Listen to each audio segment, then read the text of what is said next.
Across the windswept highlands of Bolivia, buried beneath the sands of Egypt, and hidden in the depths of forgotten caves, lie secrets that challenge everything we thought we knew about human history. These are not mere curiosities or ancient trinkets, but impossible achievements that mock our understanding of what ancient civilizations could accomplish. Today, we embark on a journey into the most bewildering mysteries of the ancient world. Mysteries so strange, so impossible, that they force us to question whether we truly understand our own past at all. 1. The impossible made real. In the remote mountains of Turkey, German archaeologist Klaus Schmidt struck his shovel into what he thought was just another barren hillside. What emerged from that first dig in 1994 would shatter everything historians believed about the dawn of civilization. Göbekli Tepe, with its massive stone pillars carved with intricate reliefs, wasn't just old.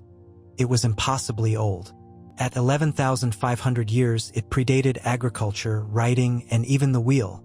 Yet here stood evidence of a sophisticated society capable of moving 16-ton stones and organizing massive construction projects when humans were supposedly barely beyond hunter-gatherer tribes. This discovery represents something far more disturbing than a simple archaeological surprise. It suggests that our entire understanding of human development might be fundamentally flawed.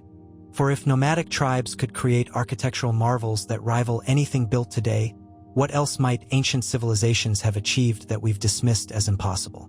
Welcome to the world's most bewildering ancient mysteries, a collection of archaeological enigmas so strange, so seemingly impossible, that they force us to confront an uncomfortable truth.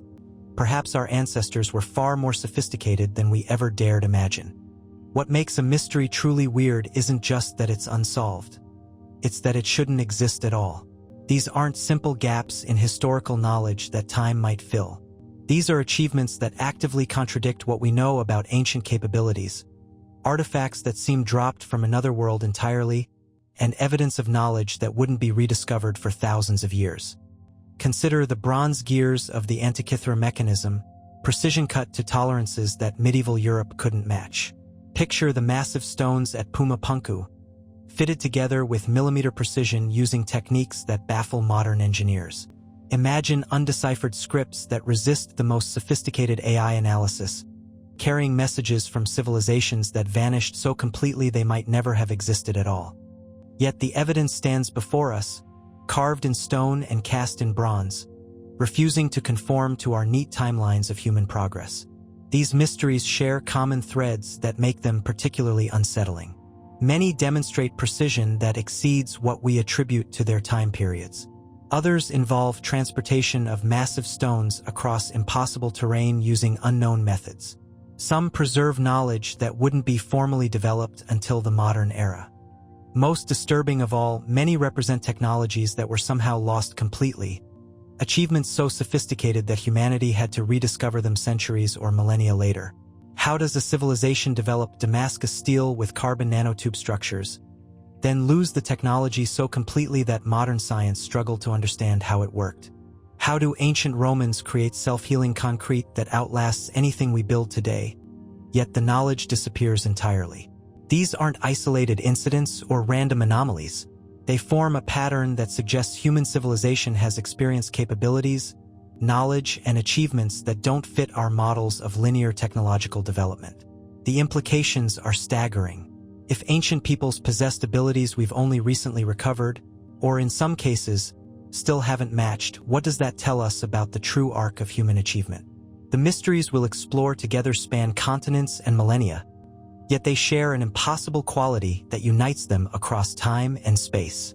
From the precision-engineered megaliths of South America to the undeciphered scripts of ancient Asia, from vanished civilizations that left no clear successor cultures to astronomical knowledge that predates our telescopes, these enigmas form a global tapestry of the impossible made real. Some skeptics dismiss these mysteries as products of overactive imagination or misunderstood conventional techniques. Yet, as our analytical capabilities advance, as ground-penetrating radar reveals new secrets and electron microscopes examine ancient artifacts at the atomic level, these mysteries often become more puzzling, not less. Modern technology has confirmed the precision of ancient stone cutting, revealed the sophistication of metallurgical techniques, and detected engineering approaches that we're only beginning to understand. The scholars who study these mysteries face a peculiar challenge. Their discoveries often contradict established historical models, challenging not just specific dates or events, but fundamental assumptions about human development. When evidence suggests capabilities that exceed what mainstream archaeology attributes to ancient civilizations, how do you publish findings that your colleagues might dismiss as impossible? Yet the evidence continues to accumulate. New discoveries emerge regularly, each adding complexity to our understanding while raising fresh questions about human potential in the distant past. Ground-penetrating radar detects vast underground chambers beneath known sites. Chemical analysis reveals metallurgical techniques that weren't supposed to exist for centuries.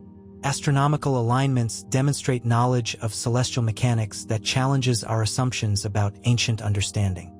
Perhaps most intriguingly, these mysteries often cluster around periods of apparent technological advancement followed by mysterious decline.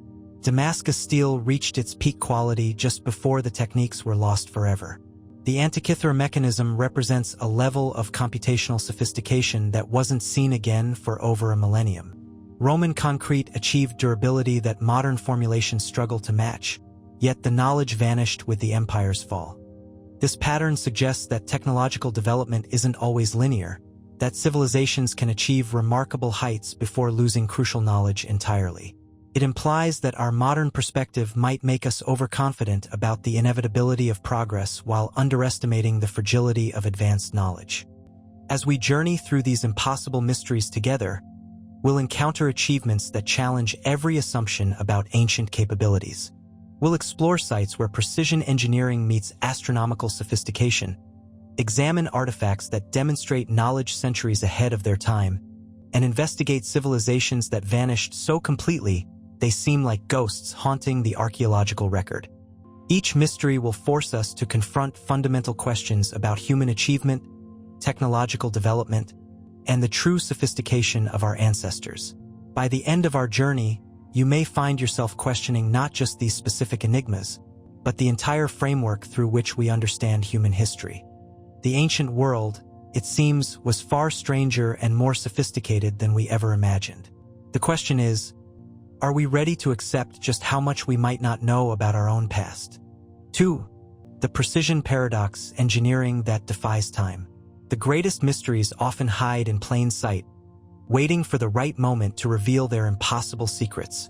High in the Bolivian Altiplano, where the air grows thin and the landscape stretches endlessly towards snow-capped peaks, stands evidence of such a secret. One so extraordinary that it challenges the very foundations of what we believe ancient humans could achieve. Welcome to Pumapunku, a place where precision meets impossibility, where ancient stone blocks fit together with tolerances that would make modern engineers weep with envy. Here, at 12,800 feet above sea level, in conditions that would challenge even today's most sophisticated machinery, someone achieved what should have been utterly impossible: machine-perfect stonework using nothing but the primitive tools we attribute to ancient civilizations. But Pumapunku is not alone in its defiance of historical logic.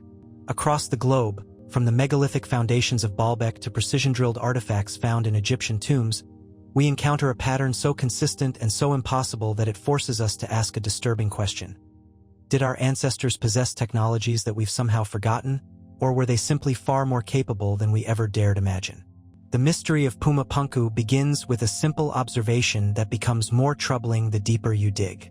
The H-shaped interlocking blocks scattered across this windswept plateau aren't just large. They're precise to a degree that seems almost supernatural. These massive andesite and sandstone blocks, some weighing over 130 tons, fit together with joints so tight that not even a razor blade can slip between them. The surfaces are so smooth they feel almost polished, achieving a flatness that rivals modern machine tools. Yet, according to conventional archaeology, the people who built Pumapunku around 500 to 600 CE possessed only copper tools, stone hammers, and wooden implements. How, then, did they achieve precision that challenges our most sophisticated equipment? The answer remains as elusive as the mountain mists that shroud the site each morning. Dr. Jean-Pierre Pratzen of the University of California, Berkeley, spent years attempting to replicate Pumapunku's stonework using only the tools available to ancient builders. His experiments, while producing impressive results, never quite matched the precision of the original blocks. The ancient builders achieved something that modern attempts, despite our understanding of their supposed limitations, cannot fully replicate. But the precision paradox deepens when we examine the specific details of Pumapunku's construction. The blocks contain perfectly cylindrical holes that appear to have been drilled with remarkable consistency. The edges meet at precisely 90-degree angles, while the surfaces maintain flatness across dimensions that span several feet. Most mysteriously, many blocks were secured using metal clamps made from an unusual bronze alloy containing 9,515% copper, 205% arsenic, and 170% nickel, despite the fact that no nickel ore exists anywhere in Bolivia. The implications are staggering. If these builders imported nickel from distant sources, it suggests trade networks and metallurgical knowledge far exceeding what we attribute to their civilization. If they created this alloy through some unknown process, it implies technological capabilities that contradict everything we know about their supposed limitations. The transportation mystery adds another layer of impossibility to Pumapunku's enigma. These massive blocks originated from quarries located between 6 and 20 miles away, across mountainous terrain where no trees grow to provide wooden rollers. At this altitude, even walking becomes laborious for modern visitors, yet somehow ancient builders moved stones weighing more than a fully loaded Boeing 737 across this punishing landscape with perfect precision. Recent electromagnetic surveys have revealed another disturbing detail. Many of Pumapunku's blocks exhibit unusual magnetic properties. The stones seem to have been positioned not just with geometric precision, but with careful attention to magnetic orientation, knowledge that implies understanding of Earth's magnetic field centuries before the invention of the compass. Halfway around the world, in Lebanon's fertile Bekaa Valley, stands another testament to impossible ancient precision. Baalbek's megalithic foundation contains stones that make even Pumapunku's massive blocks seem modest by comparison. The three famous trilithon stones, each weighing approximately 800 tons, sit positioned 20 feet above ground level with joints so tight that medieval chroniclers claimed they were natural formations rather than human constructions. Yet Baalbek's story becomes even more impossible when we venture to the nearby quarry. Here lie stones that dwarf even the trilithon, massive rectangular blocks that seem to grow larger with each discovery. The stone of the pregnant woman weighs nearly 1,000 tons. The stone of the south tips the scales at 1,242 tons. Most astounding of all is the recently discovered Forgotten Stone, estimated at 1,650 tons, the largest worked stone block ever found on Earth. These quarried megaliths present engineering challenges that stagger the imagination. Moving a 1,650-ton stone requires precision that approaches the impossible. The slightest miscalculation, the smallest structural failure, would result in catastrophic destruction. Yet the evidence suggests these ancient builders not only moved such stones, but positioned them with millimeter precision, an achievement that challenges the capabilities of modern heavy lifting equipment. The precision extends beyond mere size to details that seem almost obsessive in their perfection. The stone surfaces achieve flatness across dimensions measured in meters, with edges that meet at precisely calculated angles. The joints between blocks remain so tight that despite 2 millennia of earthquakes, weather, and human interference, they maintain their original precision. Dr. Jean-Pierre Adam, a specialist in ancient construction techniques, has noted that Baalbek's precision exceeds anything achieved in Roman architecture elsewhere. The platform appears to represent a level of megalithic construction that predates Roman occupation, suggesting that whoever built these foundations possessed capabilities that the Romans themselves couldn't match. This pattern of impossible precision extends far beyond Pumapunku and Baalbek. In Egypt's Giza Plateau, granite blocks fit together with tolerances measured in fractions of millimeters. The precision of the cuts, the flatness of the surfaces, and the perfect angles of the joints all suggest manufacturing capabilities that seem impossibly advanced for their time.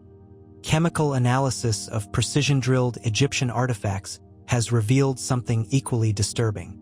Granite cores removed from these ancient drilling operations show spiral grooves that indicate feed rates exceeding anything achievable with copper tools and sand abrasives. The consistency of the drilling patterns, the precision of the hole diameters, and the speed of penetration through some of Earth's hardest stone all point to technologies that remain unexplained. The precision paradox challenges not just our understanding of ancient capabilities, but our assumptions about technological development itself. These achievements suggest that precision engineering, the foundation of all modern manufacturing, may have existed thousands of years before we invented the tools we believe necessary to achieve it. Perhaps most troubling is the apparent loss of these capabilities. If ancient builders could achieve precision that rivals modern manufacturing, why did these techniques disappear so completely? How does a civilization develop capabilities that exceed our current understanding, then lose them so thoroughly that we struggle to explain how they were achieved? The evidence from sites worldwide suggests that precision engineering may be far older than we ever imagined. From the megalithic walls of Sacsayhuaman in Peru, where stones fit together like three-dimensional puzzles, to the precision-cut blocks of ancient Cambodia's temples, we encounter a global pattern of achievements that seem to transcend the supposed limitations of ancient technology.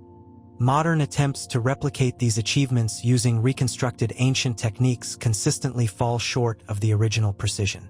This gap between ancient achievement and modern reconstruction suggests that we may be missing crucial knowledge about materials, techniques, or tools that made such precision possible.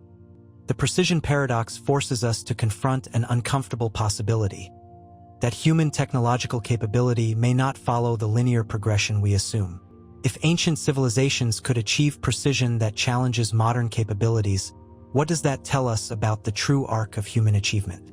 Perhaps most importantly, what other capabilities might we have lost along the way? As we stand before these impossible achievements, carved in stone and measured to millimeter precision, we're forced to acknowledge that the ancient world may have been far more sophisticated than our histories suggest. The precision paradox isn't just an archaeological curiosity, it's a fundamental challenge to everything we think we know about human development and the nature of technological progress itself. 3. Technologies lost to time. The precision we witnessed at Puma Punku and Baalbek hints at something far more disturbing than mere advanced craftsmanship. It suggests the existence of sophisticated technologies that have vanished so completely from human memory that we can barely comprehend how they worked. But what if the precision cutting and impossible engineering were just the tip of an iceberg? What if entire technological traditions, some rivaling our modern capabilities, flourished in the ancient world only to disappear without a trace? Deep beneath the Mediterranean Sea, corroding slowly in the wreckage of a Roman ship that sank over 2,000 years ago, lay the most extraordinary piece of evidence for such lost technology. When sponge divers first hauled the mysterious bronze mechanism to the surface in 1901, they had no idea they were holding humanity's first computer, a device so sophisticated that its rediscovery would rewrite everything we thought we knew about ancient Greek capabilities. The Antikythera mechanism challenges not just our assumptions about ancient technology, but our understanding of human intellectual development itself. Here was a civilization that had achieved computational sophistication that wouldn't be seen again for over a millennium, yet somehow this knowledge vanished so completely that its rediscovery required the full force of 21st century scientific analysis to understand what ancient craftsmen had built with bronze and ingenuity alone. This bronze marvel, no larger than a shoebox, contained at least 30 precisely cut gears that worked together to create what can only be described as an ancient computer. The device calculated the positions of the sun, moon, and 5 known planets with remarkable accuracy, predicted eclipses decades in advance, and tracked multiple interlocking calendar systems simultaneously. Recent research published in Nature has revealed that the mechanism's gear ratios for Venus, 289 for 62, and Saturn, 427 for 42, demonstrate mathematical precision that wasn't matched in Europe until medieval cathedral clocks appeared over 1,000 years later. Dr. Tony Freeth of University College London, who has spent decades studying the mechanism, describes it as more complex than any known device for at least a millennium afterwards. The bronze gears were cut with tolerances that rival modern manufacturing, while the astronomical calculations automated by the device required mathematical understanding that seems impossibly advanced for its time. Yet perhaps the most disturbing aspect of the Antikythera mechanism isn't its sophistication, it's its apparent uniqueness. No other examples have been found, no ancient texts describe similar devices, and no intermediate technologies bridge the gap between this extraordinary achievement and the simpler astronomical tools found elsewhere in the ancient world. It stands alone, like a technological ghost haunting the archaeological record. The mechanism's existence forces us to confront a troubling possibility: that entire traditions of advanced engineering may have existed in the ancient world, only to vanish so completely that this single corroded artifact represents all that remains of achievements that might have rivaled our modern capabilities. This pattern of sophisticated technology appearing and disappearing without clear explanation extends far beyond bronze gears and astronomical calculations. In the forges of medieval Damascus, Syrian smiths created steel that achieved properties so extraordinary that modern materials science struggled for decades to understand how it worked.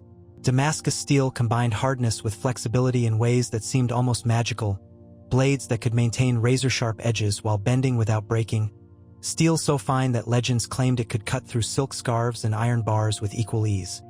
The secret lay in a metallurgical process so sophisticated that recent Stanford University analysis revealed the steel contained carbon nanotube structures that weren't formally discovered until 1991. The Damascus smiths had somehow learned to manipulate matter at the molecular level, creating steel with carbide banding and trace elements of vanadium, molybdenum, and chromium that gave their blades properties that modern metallurgy envies.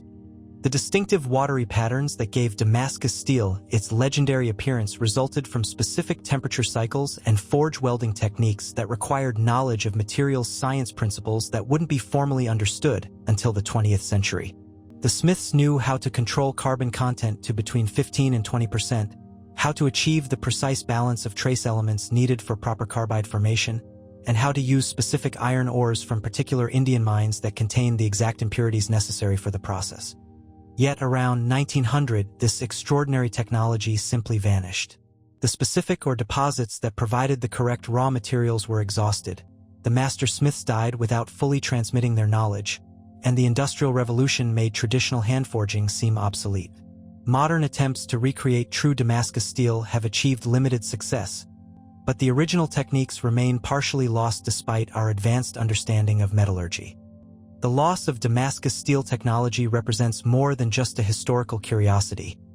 It demonstrates how sophisticated knowledge can disappear entirely, even in recorded historical periods. If such advanced metallurgy could vanish in the relatively recent past, what other technologies might have been lost in the deeper reaches of human history? An ocean away from the Damascus forges, Roman engineers were developing concrete that achieved properties so remarkable that modern formulations struggle to match its durability. Roman concrete structures have survived over 2,000 years of earthquakes, weather, and human interference, while modern concrete typically fails after 50 to 100 years.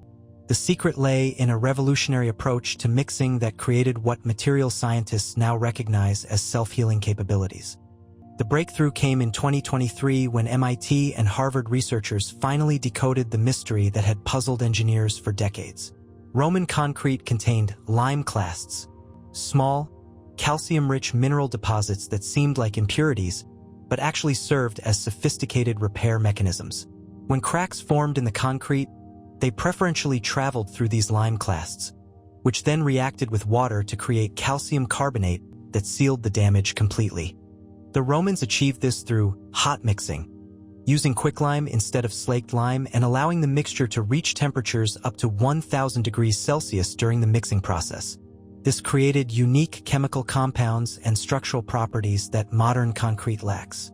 Experimental verification has shown that concrete made using Roman methods completely heals cracks within 2 weeks, while modern concrete never heals at all.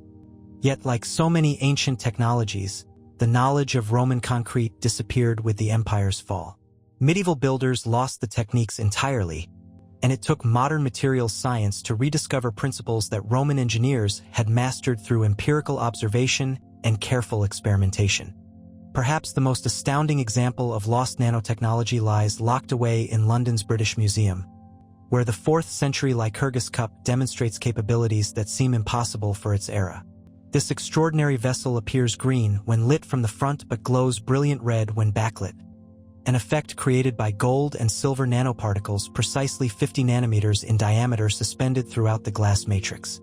Modern analysis has confirmed that this represents genuine nanotechnology, the controlled manipulation of matter at the atomic scale. The cup contains 330 parts per million silver and 40 parts per million gold in nanoparticle form, creating the dichroic effect through principles of light scattering that weren't formally understood until the 20th century. The Romans somehow achieved particle size control and distribution that rivals modern manufacturing capabilities. The techniques required to create such precise nanoparticles without modern equipment remain completely unknown. How did Roman glassmakers control particle size to such extraordinary precision? What methods did they use to achieve uniform distribution throughout the glass matrix? The answers died with their creators, leaving only the impossible artifact as evidence of capabilities that challenge our understanding of ancient materials science. These lost technologies share common characteristics that make their disappearance particularly troubling. They represent sophisticated understanding of materials science, chemistry, and physics that often exceeded medieval capabilities. The knowledge was typically concentrated among small groups of specialists, making it vulnerable to loss during periods of social upheaval or economic disruption. Most disturbing is the pattern of rediscovery. Many of these technologies required modern scientific equipment and understanding to decode how they worked. This suggests that ancient craftsmen achieved through empirical observation and experimentation what we now accomplish through formal scientific theory and advanced instrumentation. The implications extend far beyond individual technologies to challenge our understanding of human intellectual development itself. If ancient civilizations could achieve nanotechnology, self-healing materials, and computational devices through empirical knowledge, what does that tell us about the nature of scientific discovery and technological progress? As we stand among the corroded gears of ancient computers and examine steel that contains molecular structures beyond medieval understanding, we're forced to confront an uncomfortable truth. The march of human technology may be far less linear than we assume. Knowledge can be lost as easily as it's gained, and capabilities that seem impossibly advanced may have existed in eras we consider primitive. The technologies lost to time serve as humbling reminders that human achievement has depths we're only beginning to fathom, and that the ancient world may have been far more sophisticated than our histories dare suggest. For artifacts that shouldn't exist, the lost technologies we've encountered force us to reconsider not just what ancient civilizations could achieve, but what evidence of their capabilities might still survive, hidden in museum collections and archaeological sites around the world. If bronze gears could compute celestial mechanics and Roman glass could manipulate light at the molecular level, what other impossible artifacts might be waiting for us to recognize their true significance? Sometimes the most extraordinary mysteries hide in the most ordinary places. Scattered across the museums of Northern Europe, gathering dust in storage rooms and display cases, lie over 130 bronze objects that represent one of archaeology's most persistent enigmas. They are perfectly crafted, clearly important to their creators, and utterly incomprehensible to modern scholars. Welcome to the mystery of the Roman dodecahedrons, artifacts so puzzling that after nearly 3 centuries of study, we still have no idea what they were for. These hollow bronze objects, with their 12 pentagonal faces and mysterious circular holes, shouldn't exist at all. Not because they're technically impossible, but because they violate every pattern we understand about Roman material culture. The Romans documented everything. Their literature describes their tools. Their art depicts their daily lives. Their inscriptions catalog their achievements. Yet nowhere in the vast corpus of Roman writings does a single author mention these meticulously crafted objects that required sophisticated bronze-working techniques and appear to have been mass-produced across the northern frontiers of the empire. The first dodecahedron emerged from English soil in 1739, and since then, they've appeared with frustrating regularity across a narrow band of territory stretching from Britain to the Balkans. Each discovery adds new details that complicate rather than clarify their purpose. They range in size from golf balls to grapefruits, with holes varying from 6 to 40 millimeters in diameter. Every vertex features a small knob, every surface shows careful finishing, and many bear signs of wear that suggest regular use. Dr. Guido Kremers of the Tondren Archaeological Museum has spent decades cataloging these mysterious objects. His research reveals manufacturing sophistication that challenges casual dismissal. These weren't crude curiosities or children's toys. The bronze alloys show careful composition, the pentagonal faces achieve geometric precision, and the varying hole sizes appear deliberately calculated rather than randomly determined. Yet perhaps the most disturbing aspect of the dodecahedron mystery isn't their sophisticated construction. It's their distribution pattern. Why do they appear only in Northern Europe, never in Rome itself or the Mediterranean heartland? Why do they cluster in the militarized frontier zones where Roman culture met Germanic and Celtic traditions? And why, despite being found with coin hoards and valuable objects, do they appear in no Roman inventories or legal documents? Over 50 theories have been proposed to explain these bronze enigmas. They've been interpreted as surveying instruments, knitting tools, religious objects, measuring devices, and even early musical instruments. Each theory accounts for some characteristics while failing to explain others, leaving the dodecahedrons as mysterious today as when the first one emerged from Hertfordshire soil nearly 3 centuries ago. The persistence of the dodecahedron mystery highlights a disturbing pattern in ancient artifacts. Objects that seem perfectly designed for purposes we cannot fathom, created with care and skill that suggests important functions, yet leaving no trace in the historical record of their actual use. It's as if entire categories of human activity have vanished so completely that only the physical artifacts remain, like words from a lost language that we can see but cannot read. This pattern becomes even more unsettling when we examine other artifacts that challenge our understanding of ancient capabilities. In the collections of Cairo's Egyptian Museum sits a small wooden object that has sparked decades of debate about the extent of ancient Egyptian knowledge. The Saqqara bird, discovered in 1898 in an Egyptian tomb, appears at first glance to be nothing more than a bird-shaped toy or ceremonial object. Yet closer examination reveals aerodynamic properties that seem impossibly sophisticated for an artifact created over 2,000 years ago. The bird measures 18 centimeters in wingspan and weighs just 39 grams, carved from sycamore wood with a precision that speaks to considerable skill. But what makes the Saqqara bird truly mysterious isn't its craftsmanship, it's its design. The proportions, the wing configuration, the weight distribution, all suggest knowledge of aerodynamic principles that weren't formally understood until the development of modern aviation. Dr. Khalil Messaha, an Egyptian physician and aviation enthusiast, first proposed that the Saqqara bird might represent evidence of ancient Egyptian understanding of flight. His analysis noted the bird's dihedral wing angle, its streamlined fuselage, and its apparent design for stability, characteristics that appear in modern aircraft but seem startlingly out of place in an ancient Egyptian tomb. Wind tunnel tests have produced conflicting results that only deepen the mystery.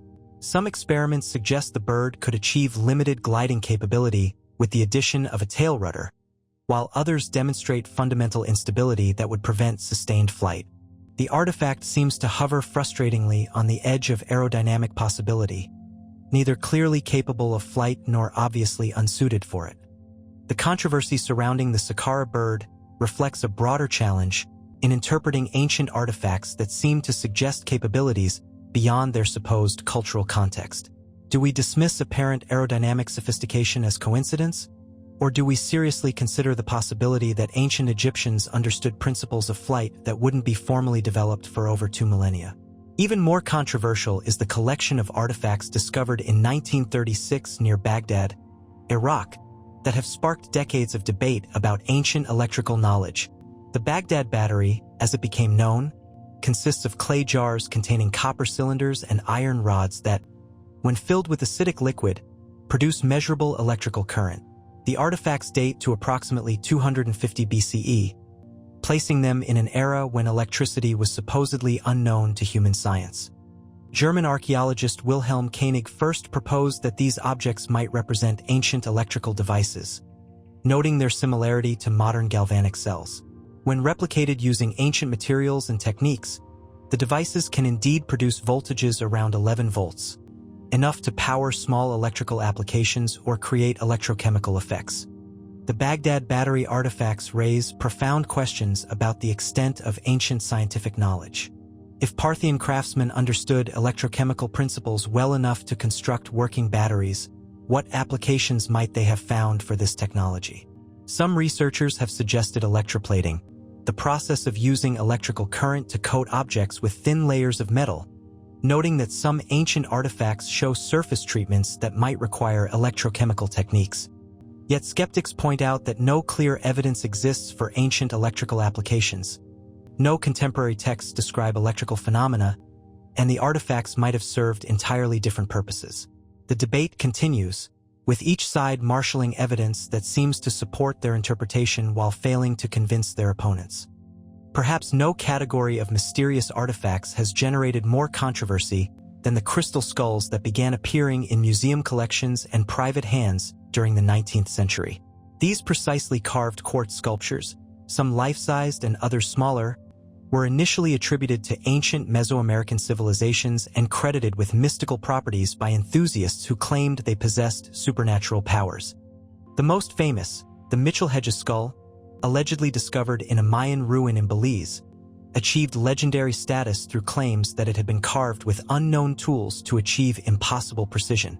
Early investigators marveled at the skull's anatomical accuracy, its optical properties, and the apparent impossibility of carving such detail in quartz using ancient techniques. However, modern analysis using electron microscopy and other advanced techniques has revealed a different story. The tool marks on most famous crystal skulls are consistent with modern rotary tools, not ancient carving techniques. The quartz used in their construction often comes from sources unknown to pre-Columbian Americans, and stylistic elements reflect 19th century European ideas about skull anatomy rather than accurate Mesoamerican artistic traditions. Yet the debunking of the most famous crystal skulls doesn't eliminate all mysteries in this category. Some smaller crystal artifacts from authenticated archaeological contexts do show sophisticated carving techniques and optical properties that suggest considerable skill and knowledge. The challenge lies in separating genuine ancient achievements from modern fabrications that have clouded the entire field with controversy. The crystal skull controversy illustrates how the desire to find evidence of impossible ancient achievements can sometimes overwhelm critical analysis. Yet it also demonstrates how genuine mysteries can become buried beneath layers of exaggeration and fraud. The existence of fake artifacts doesn't negate the possibility of genuine anomalies, but it makes their identification infinitely more difficult. These artifacts that shouldn't exist share common characteristics that make them particularly challenging to interpret. They often demonstrate technical sophistication that seems advanced for their supposed cultural context. They frequently lack clear parallels in the archaeological record, appearing as isolated examples of capabilities that seem to have no developmental history. Most frustratingly, they resist simple classification, seeming to hover between the possible and the impossible. As we examine these mysterious objects, bronze dodecahedrons with unknown purposes, wooden birds with aerodynamic properties, clay jars that generate electricity, and carved skulls that blur the line between ancient achievement and modern fabrication, we're forced to confront the limits of our understanding.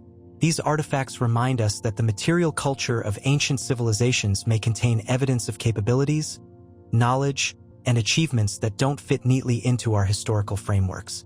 The artifacts that shouldn't exist serve as tangible reminders that human ingenuity has always pushed the boundaries of the possible, sometimes achieving results that seem impossible from our modern perspective. 5. Scripts that refuse to speak. The mysterious artifacts we've encountered whisper of lost knowledge and forgotten capabilities, but they communicate through the mute language of bronze and stone, leaving us to guess at their creators' intentions.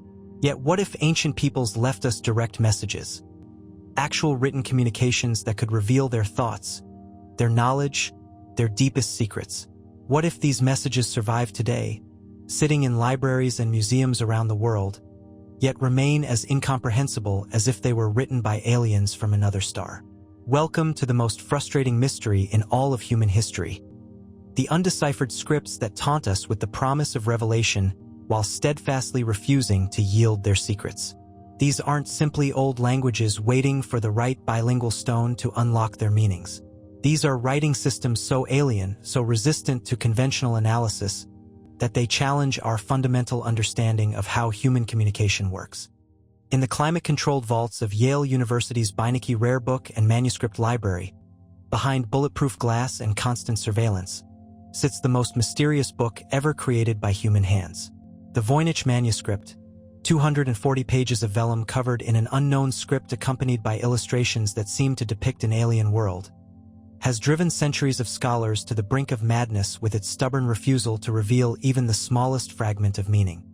This enigmatic codex, radiocarbon dated to between 1404 and 1438 CE, contains over 170,000 characters, written in a flowing script that resembles no known language on Earth.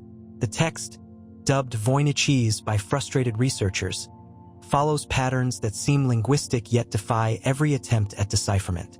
The words appear to follow grammatical structures, show statistical properties consistent with natural language, and even display what appears to be semantic meaning through repetition and variation. Yet no one has ever successfully translated a single sentence. What makes the Voynich manuscript truly unsettling isn't just its indecipherable text, but its impossible illustrations. The botanical section depicts 113 plant species that don't match any known flora, living or extinct. The biological section shows naked women bathing in mysterious green fluids that flow through an elaborate system of tubes and pools. The astronomical section contains star charts and zodiacal symbols mixed with unidentifiable celestial objects that follow no known system of medieval astronomy. Dr. Lisa Fagan Davis, executive director of the Medieval Academy of America, describes the manuscript as the most mysterious document in the world, despite centuries of analysis by linguists, cryptographers, and computer scientists. The Voynich manuscript guards its secrets with almost supernatural tenacity. The recent application of artificial intelligence and machine learning algorithms has suggested possible connections to Hebrew or Romance languages, but no breakthrough has achieved actual translation. The manuscript's very existence challenges our understanding of medieval knowledge and communication. If this represents scientific or medical knowledge, why is it written in a script that no contemporary source recognizes? If it's an elaborate hoax, what medieval forger possessed the linguistic sophistication to create a system that would resist centuries of cryptographic analysis while maintaining statistical properties consistent with natural language? The Voynich manuscript stands as perhaps the ultimate example of knowledge that exists just beyond our reach. A message from the past that seems designed to tantalize rather than inform, to question rather than answer. Its pages whisper of botanical gardens that never bloomed, astronomical observations of skies that never shone, and scientific knowledge that may never have existed outside the mysterious author's imagination.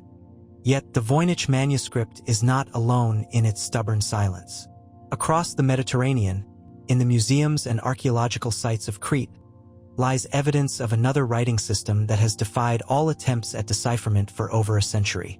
Linear A, the script of the ancient Minoan civilization, represents Europe's greatest undeciphered mystery, a key to understanding one of the most sophisticated Bronze Age cultures, if only we could learn to read what they wrote. The Minoans dominated the Aegean Sea from their palace complexes at Knossos, Phaistos, and Malea, creating a maritime civilization that traded from Egypt to Sicily.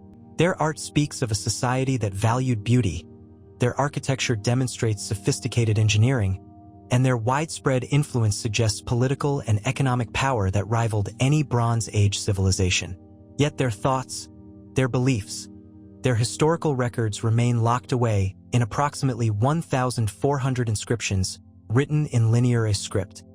Sir Arthur Evans, who first discovered Linear A tablets at Knossos in 1900, initially believed the script would yield its secrets quickly. After all, its descendant Linear B had been successfully deciphered by Michael Ventris in 1952, revealing it to be an early form of Greek. Linear A shares many symbols with Linear B, uses similar syllabic structures, and appears to follow comparable grammatical patterns. Yet despite these similarities, Linear A remains as mysterious today as when Evans first unearthed those clay tablets over a century ago. Dr. Brent Davis of the University of Melbourne, one of the world's leading Linear A specialists, explains the fundamental challenge. We can read the signs, we understand the structure, but we don't know the language. Linear A appears to record a non-Indo-European language that has no known relatives, no bilingual texts, and no surviving descendants. It's as if the Minoan language simply vanished from Earth, taking its secrets with it into archaeological oblivion. Recent advances in computational linguistics and machine learning have made some progress in understanding Linear A's structure, but translation remains elusive. The script appears to record administrative documents, religious dedications, and possibly historical records, but the actual content remains tantalizingly out of reach. Each new tablet discovered adds to our corpus of untranslatable text, increasing the frustration while failing to provide the breakthrough that might unlock the entire system. The silence of Linear A represents more than just a linguistic puzzle. It symbolizes the complete disappearance of an entire civilization's voice. The Minoans left behind magnificent palaces, exquisite art, and sophisticated engineering. But their thoughts, their stories, their understanding of themselves remains forever beyond our grasp. Halfway around the world, in the museums and universities of Pakistan and India, lies evidence of an even older mystery that has attracted a $1 million prize for its solution. The Indus Valley Script, used by one of humanity's first great urban civilizations, presents perhaps the most tantalizing undeciphered writing system of all. Here was a civilization that housed up to 5 million people in sophisticated cities, developed standardized weights and measures, and created urban planning that wouldn't be matched for millennia, yet we cannot read a single word they wrote. Over 4,000 inscriptions using the Indus script have been discovered across the vast territory of the Indus Valley Civilization, which flourished from approximately 3300 to 1300 BCE. The script uses between 400 and 700 unique symbols, appears on everything from tiny seals to massive stone tablets, and shows clear evidence of standardization across hundreds of miles of territory. Yet despite representing one of humanity's earliest writing systems, it remains completely undeciphered. The challenge of the Indus script lies not just in its antiquity, but in the brevity of most inscriptions. The average text contains only 4 to 5 symbols, with the longest known inscription containing just 26 characters. This extreme brevity makes statistical analysis nearly impossible and provides insufficient context for understanding meaning or grammatical structure. Recent efforts to crack the Indus script have employed increasingly sophisticated techniques. The government of Tamil Nadu has offered a $1 million prize for successful decipherment, reflecting claims that the script represents an ancient form of Tamil. AI algorithms have been trained on the symbols. Statistical analyses have searched for patterns, and computational linguistics has attempted to identify the underlying language family. Yet the script maintains its silence with remarkable persistence. Dr. Asko Parpala of the University of Helsinki, who has spent decades studying the Indus script, believes it may represent a Dravidian language ancestral to modern Tamil and related tongues. His analysis suggests the script records proper names, titles, and possibly religious concepts, but actual translation remains beyond reach. Each proposed solution explains some aspects of the script while failing to account for others, leaving the Indus civilization's voice trapped in symbols we can see but cannot hear. Perhaps the most remote and mysterious of all undeciphered scripts comes from one of Earth's most isolated islands, where Polynesian navigators created what may be the Pacific's only indigenous writing system. Rongo Rongo, discovered on Easter Island in 1864, represents a script so alien to Western understanding that scholars still debate whether it constitutes true writing or an elaborate mnemonic system for preserving oral traditions. Only 26 wooden objects bearing Rongo Rongo inscriptions survive, carved with approximately 120 unique symbols representing birds, fish, plants, geometric shapes, and human figures. The script was written in reverse boustrophedon, alternating the direction of text lines while rotating alternate lines 180 degrees, creating a reading pattern that challenges conventional understanding of how writing systems work. The tragic history of Easter Island means that knowledge of Rongo Rongo died with its last practitioners in the 1860s, victims of slave raids and epidemic diseases that devastated the Rapanui population. By the time scholars arrived to study the script, no one remained who could read it.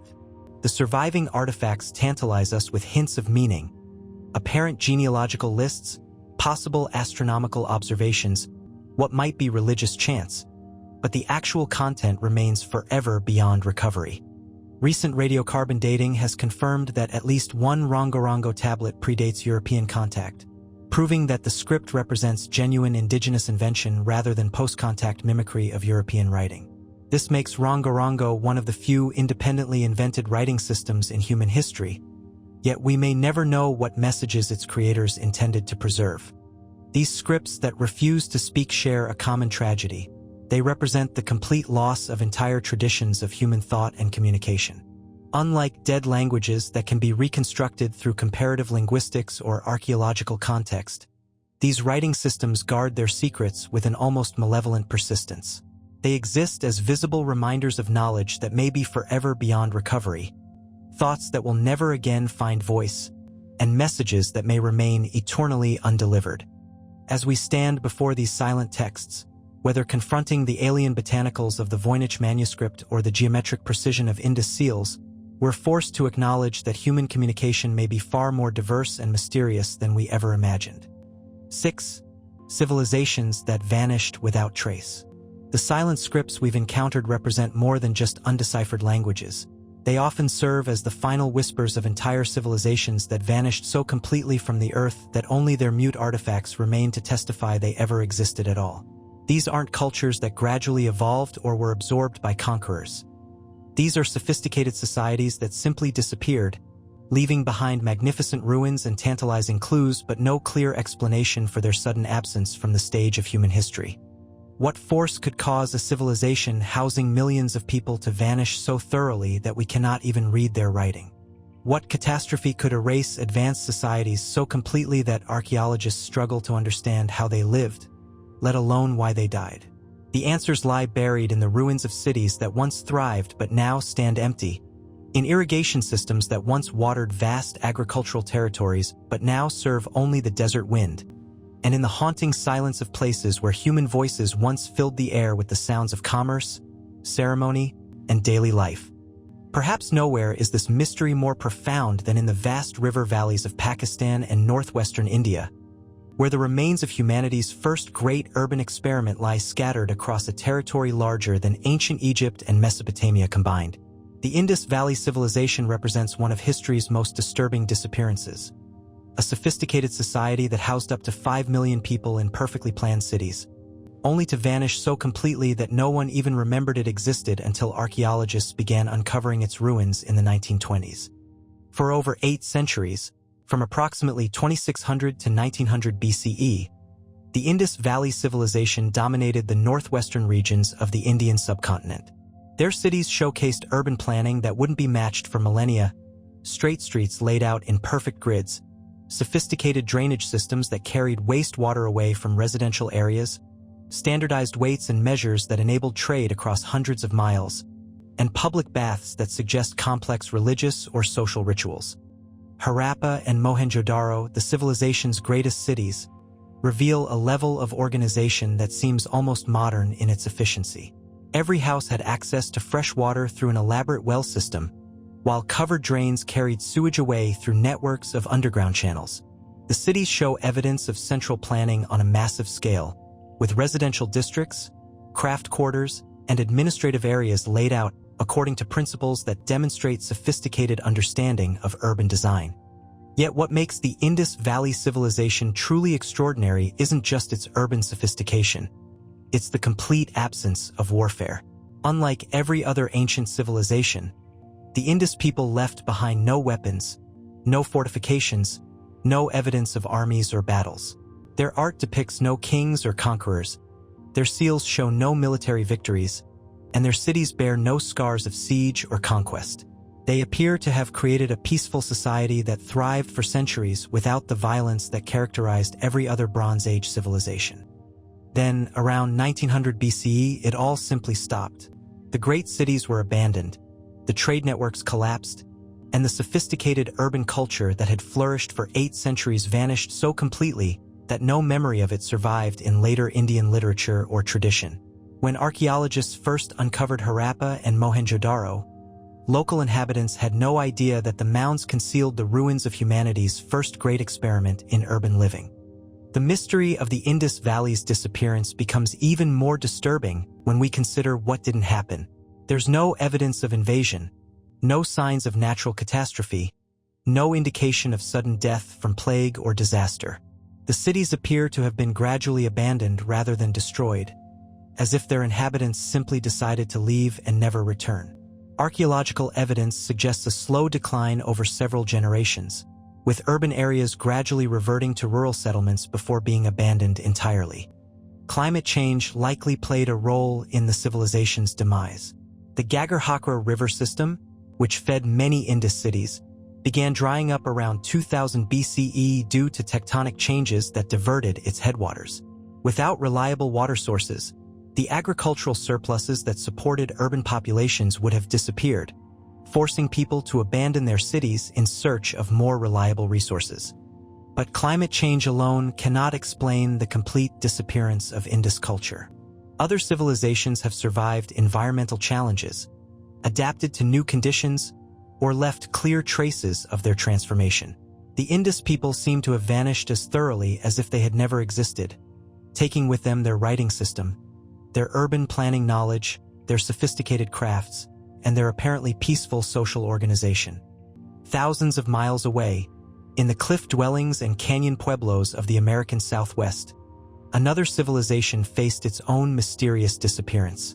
The ancestral Puebloans, once called the Anasazi, created some of North America's most spectacular architectural achievements. Cliff palaces that seemed to grow from living rock, great houses that required advanced engineering knowledge, and road networks that connected communities across hundreds of miles of desert terrain. For over 1,000 years, from approximately 100 to 1300 CE, the ancestral Puebloans adapted to the challenging environment of the Colorado Plateau. They developed sophisticated agricultural techniques that coaxed crops from marginal land, built elaborate irrigation systems that captured and channeled precious rainfall, and created architectural marvels that still inspire awe among modern visitors to Mesa Verde and Chaco Canyon. The great houses of Chaco Canyon represent perhaps the most impressive achievement of ancestral Puebloan civilization. Pueblo Bonito, the largest of these structures, contained over 800 rooms and rose 4 stories high, requiring careful planning and sophisticated construction techniques. The building's massive sandstone blocks were quarried from distant sources and transported across difficult terrain, while the structure's astronomical alignments suggest knowledge of celestial mechanics that rivals any ancient civilization. Yet the most remarkable aspect of ancestral Puebloan culture wasn't their architecture. It was their ability to thrive in one of North America's most challenging environments. The Colorado Plateau receives minimal rainfall, experiences extreme temperature variations, and offers limited natural resources. Despite these challenges, the ancestral Puebloans created a civilization that supported thousands of people across a vast territory for over a millennium. Then, sometime between 1250 and 1300 CE, they simply left. The cliff dwellings that had sheltered families for generations were abandoned.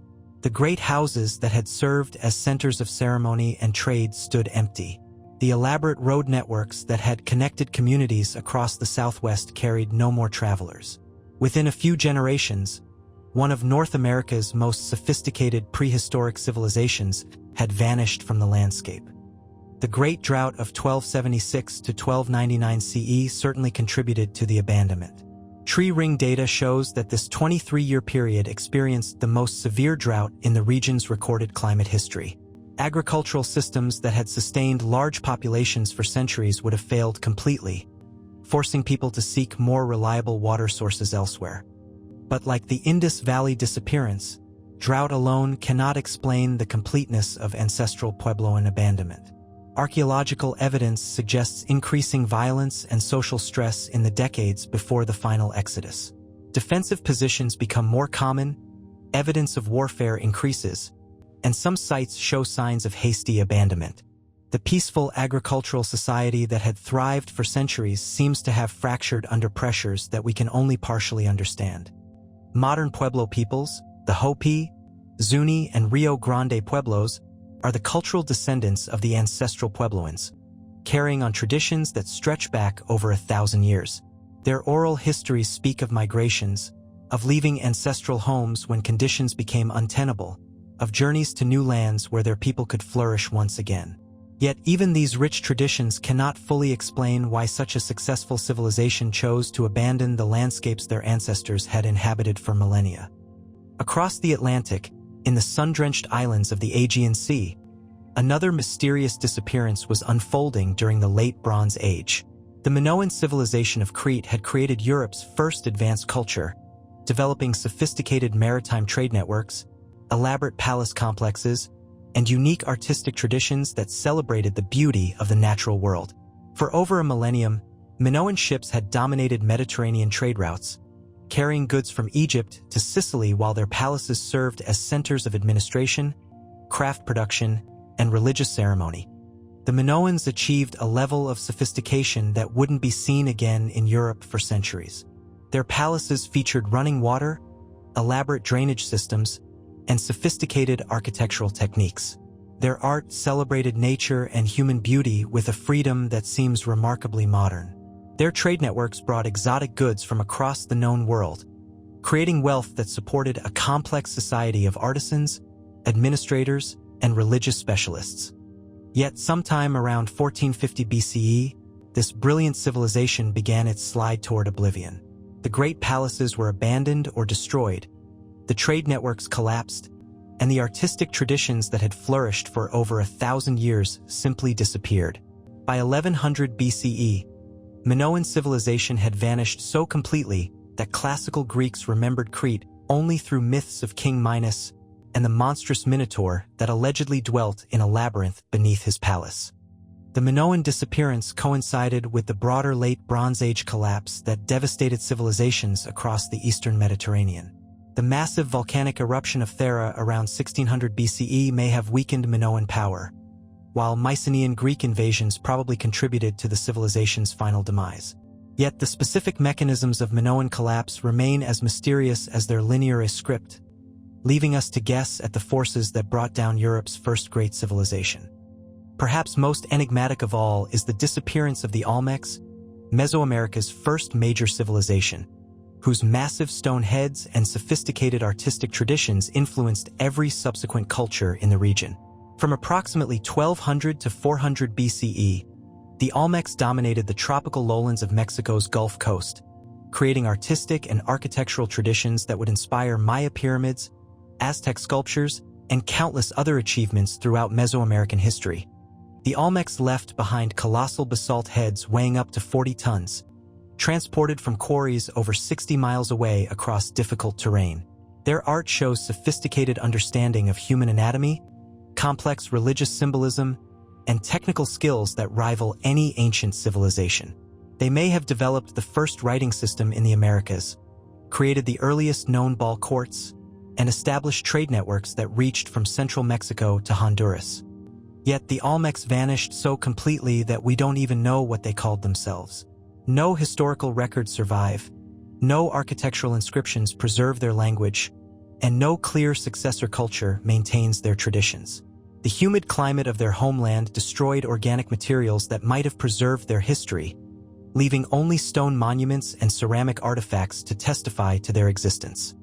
These vanished civilizations share common characteristics that make their disappearances particularly mysterious.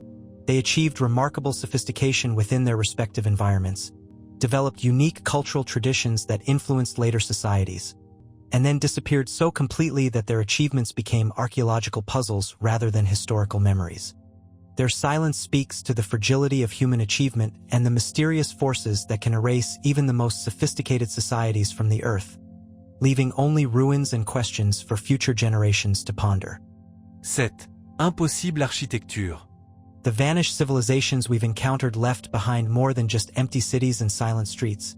They bequeathed us architectural puzzles so extraordinary that they challenge not just our understanding of ancient capabilities, but our fundamental assumptions about the development of human civilization itself. These aren't simply impressive buildings or sophisticated urban planning. These are constructions that violate the very timeline we've constructed for human progress, monuments that suggest our ancestors achieved impossibilities with tools and techniques that shouldn't have existed, and underground marvels that dwarf anything we might expect from their supposed technological limitations. Yet perhaps the most disturbing architectural mystery isn't found in the ruins of vanished cities, but in a place where civilization supposedly hadn't yet begun. On a barren hilltop in southeastern Turkey, where nomadic hunters should have been scratching out a meager existence with primitive tools, stands evidence that our entire understanding of human development may be fundamentally wrong. Göbekli Tepe, Belly Hill in Turkish, has rewritten the textbooks of human history in ways that most archaeologists are still struggling to accept. When German archaeologist Klaus Schmidt first began excavating this site in 1994, he expected to find the remains of a medieval cemetery. Instead, he uncovered stone pillars that predated Stonehenge by 6,000 years, the pyramids by 7,000 years, and the wheel by at least 5,000 years. At 11,500 years old, Göbekli Tepe represents the world's oldest known monumental architecture, built by people who supposedly lacked every technological foundation we consider necessary for such achievements. The site consists of massive circular enclosures surrounded by T-shaped limestone pillars, some standing 18 feet tall and weighing up to 16 tons. Each pillar required quarrying from bedrock using only flint tools, transportation across uneven terrain without benefit of wheels or pack animals, and precise positioning that demonstrates sophisticated understanding of engineering principles. The pillars are covered with intricate carvings depicting lions, wild boars, serpents, scorpions, and birds rendered with artistic skill that rivals any ancient civilization. Yet, according to conventional archaeology, the builders of Göbekli Tepe were hunter-gatherers living in small, mobile bands without permanent settlements, complex social organization, or specialized crafts. They hadn't domesticated plants or animals, hadn't invented pottery or metalworking, and supposedly lacked the social structures necessary to organize large-scale construction projects. The existence of Göbekli Tepe forces us to confront an impossible contradiction. How did primitive hunters create monuments that required advanced planning, sophisticated engineering, and coordinated labor involving hundreds or thousands of workers? Dr. Schmidt's excavations revealed something even more disturbing than the site's impossible age: evidence of deliberate burial. Every few generations, the builders systematically covered their magnificent pillars with tons of rubble and soil, then built new enclosures on top of the buried structures. This pattern continued for millennia, creating an artificial hill containing multiple layers of increasingly sophisticated architecture. Why would any society repeatedly bury their greatest achievements? Recent discoveries have only deepened the Göbekli Tepe mystery. In 2023, archaeologists uncovered what appear to be residential structures associated with the site, contradicting the long-held belief that it was purely ceremonial. The presence of permanent housing suggests a level of social organization that shouldn't have existed in the hunter-gatherer world of 11,500 years ago. Even more disturbing, the residential areas show evidence of sophisticated urban planning that seems impossibly advanced for their supposed time period. The implications of Göbekli Tepe extend far beyond a single archaeological site. If hunter-gatherers could organize massive construction projects and create sophisticated monumental architecture, what other assumptions about ancient capabilities might be wrong? The site suggests that complex society, advanced engineering, and sophisticated artistic traditions may be far older than we ever imagined, pushing back the boundaries of human achievement into the very dawn of civilization itself. Yet Göbekli Tepe isn't the only architectural impossibility challenging our understanding of ancient capabilities. Thousands of miles away, in the remote Pacific waters of Micronesia, stands another monument that shouldn't exist according to conventional understanding of ancient engineering. Nan Madol, often called the Venice of the Pacific, represents an architectural achievement so extraordinary that it seems like something from a fantasy novel rather than prehistoric reality.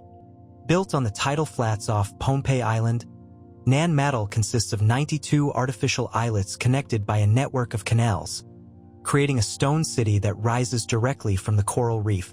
The construction required moving an estimated 750,000 tons of basalt, quarried from sites over 25 miles away and transported across open ocean to be precisely positioned in a marine environment that would challenge even modern engineering. The basalt columns used in Nan Madol's construction weigh up to 50 tons each, massive prismatic stones that had to be cut from cliff faces, loaded onto vessels capable of carrying multi-ton cargo, transported across dangerous waters, and then positioned with millimeter precision in underwater foundations. The engineering challenges are staggering. How do you build stable foundations on a coral reef? How do you position 50-ton stones without modern lifting equipment? How do you create interlocking stone walls that can withstand constant wave action and typhoon conditions? Local legends offer tantalizing clues that only deepen the mystery. Traditional stories speak of the stones walking into place through magical intervention or being moved by the power of flying dragons. While we might dismiss such accounts as folklore, they may preserve memories of construction techniques so advanced that they seem supernatural to later generations.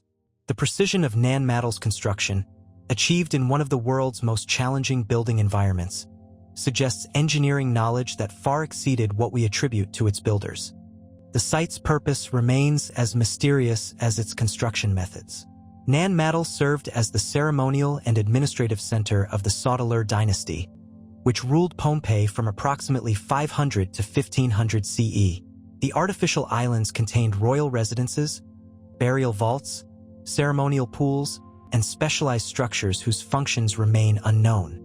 The entire complex appears designed according to principles we don't understand, creating an urban landscape that served purposes we can barely imagine. Archaeological investigation of Nan Madol has been limited by its remote location and challenging environment, but what evidence exists only deepens the mystery. The construction techniques show no developmental progression. The oldest structures are as sophisticated as the newest ones, suggesting that the builders possessed complete mastery of marine engineering from the very beginning. No intermediate technologies bridge the gap between simple island construction and the massive precision engineering of Nan Madol. Even more puzzling, the builders of Nan Madol accomplished their impossible engineering in an environment that provided no obvious advantages. Pohnpei lacks the large population centers that might have provided massive labor forces, the transportation systems that could have moved such heavy materials, or the metallurgical traditions that might have produced sophisticated tools. Yet somehow, the builders created an architectural marvel that required moving 750,000 tons of stone with precision that challenges modern capabilities. While Nan Madol amazes with its marine engineering, another architectural impossibility lies hidden beneath the agricultural landscapes of eastern China. The Longyu Caves present perhaps the most mysterious example of ancient underground construction ever discovered. A vast network of artificial caverns that required removing over 350,000 tons of solid rock, yet left no trace in historical records and no explanation for their purpose. The discovery of the Longyu Caves began by accident in 1992, when local farmers decided to pump water from what they believed were natural ponds. As water levels dropped, the ponds revealed themselves to be openings to massive underground chambers carved from solid sandstone. What emerged from decades of pumping was a network of 24 artificial caverns covering 30,000 square meters and extending up to 30 meters below ground level. Each cave shows identical construction techniques that suggest systematic planning and coordinated execution. The walls, floors, and ceilings bear parallel chisel marks that maintain consistent angles and spacing throughout the entire complex. The engineering demonstrates sophisticated understanding of structural support. The caves have remained stable for over 2 millennia despite having ceiling spans that approach the limits of sandstone's structural capacity. The precision of the Longyu Caves construction rivals anything achieved by modern machinery. The chisel marks follow perfectly parallel lines across surfaces spanning hundreds of square meters. The ceiling heights remain consistent throughout each chamber, while the floor levels show precision that would challenge contemporary construction techniques. Most remarkably, the caves show no evidence of structural failure despite being carved from a rock formation that geologists consider unsuitable for large underground excavations. Yet perhaps the most disturbing aspect of the Longyu Caves isn't their sophisticated engineering. It's their complete absence from the historical record. No Chinese texts mention their construction, no local legends preserve memories of their purpose, and no archaeological evidence explains who built them or why. The caves appear to have been carved and then immediately forgotten, as if an entire construction project involving hundreds of thousands of tons of excavated rock had somehow vanished from human memory. The mystery deepens when we consider what happened to all that excavated material. Removing 350,000 tons of rock should have created massive waste piles that would dominate the local landscape. Yet archaeologists have found no trace of the debris. The missing rock represents one of archaeology's greatest disappearances, a volume of material large enough to build several Egyptian pyramids, vanished without leaving a single trace. Recent archaeological investigations have proposed various theories for the cave's purpose: imperial tombs, military storage facilities, underground cities, or religious centers, but none adequately explains the massive scale, sophisticated engineering, and complete historical silence surrounding their construction. The Longyou caves remain as mysterious today as when farmers first discovered them beneath their fields. Even more extraordinary underground architecture lies buried beneath the Cappadocia region of central Turkey, where an entirely different kind of impossible construction challenges our understanding of ancient capabilities. The underground city of Derinkuyu, discovered in 1963 when a homeowner broke through his basement wall, extends 18 levels deep into the earth and could shelter up to 20,000 people for extended periods. Derinkuyu represents underground engineering on a scale that staggers the imagination. The city includes ventilation systems that provide fresh air to the deepest levels, water sources that could sustain thousands of inhabitants, food storage areas carved from solid rock, and defensive features designed to repel invaders. The construction required removing hundreds of thousands of tons of volcanic rock, while maintaining structural integrity throughout a complex three-dimensional network of tunnels, chambers, and vertical shafts. The engineering challenges of Derinkuyu seem almost impossible given the supposed technological limitations of its builders. How do you excavate 18 levels underground while maintaining adequate ventilation? How do you create water systems that function at such depths? How do you design defensive features that can protect thousands of people while allowing controlled access to the surface? The solutions embedded in Derinkuyu's architecture demonstrate engineering sophistication that challenges every assumption about ancient capabilities. These impossible architectural achievements share common characteristics that make them particularly disturbing to conventional archaeology. They demonstrate engineering knowledge that seems advanced beyond their supposed technological context. They show no clear developmental progression, appearing fully formed without evidence of experimental phases or learning curves. Most troubling of all, they often seem to violate the social and technological prerequisites we consider necessary for such ambitious construction projects.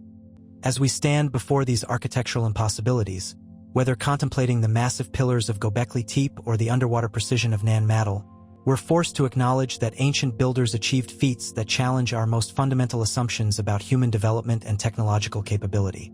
8. Celestial knowledge beyond their time. The impossible architecture we've witnessed, from Göbekli Tepe's massive pillars to Nan Madol's precision marine engineering, represents more than just advanced construction techniques. These monuments share a common thread that makes their achievements even more unsettling. They demonstrate astronomical knowledge that seems impossibly sophisticated for their supposed time periods. As we examine these ancient structures more closely, we discover that their builders didn't just move massive stones with impossible precision. They positioned them according to celestial alignments that required understanding of cosmic mechanics that wouldn't be formally developed for millennia. But the true scope of ancient astronomical knowledge extends far beyond mere architectural alignments. Scattered across the globe, from the deserts of Egypt to the jungles of Guatemala, from the remote villages of Mali to the coral atolls of the Pacific, we encounter evidence of astronomical understanding so precise, so sophisticated, that it challenges every assumption we hold about the development of human scientific knowledge. How could ancient peoples, supposedly lacking telescopes, mathematical notation, or even basic writing systems, achieve astronomical calculations that rival modern computers? What drove them to spend generations mapping celestial movements with precision that exceeds many contemporary observations? And most disturbing of all, how did isolated cultures separated by oceans and millennia arrive at remarkably similar understandings of cosmic phenomena that should have required centuries of careful observation to discover? The answers lie not in the stone monuments themselves, but in the minds of their creators, people who apparently possessed knowledge of the cosmos that we're only now beginning to appreciate. These ancient astronomers didn't just watch the sky. They computed its movements, predicted its changes, and embedded their understanding in monuments and traditions that preserved their knowledge across thousands of years. Perhaps nowhere is this more evident than in a small wooden box corroding in the depths of the Mediterranean Sea for over 2 millennia. The Antikythera mechanism, which we encountered among humanity's lost technologies, represents far more than sophisticated bronze gearing. It embodies astronomical knowledge so precise that modern astrophysicists struggle to understand how its creators achieved such accuracy without modern instruments.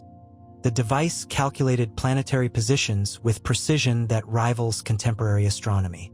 Its gear ratios for Venus, 289, for 62, and Saturn, 427, for 42, demonstrate mathematical understanding of planetary periods that matches modern measurements to remarkable degrees.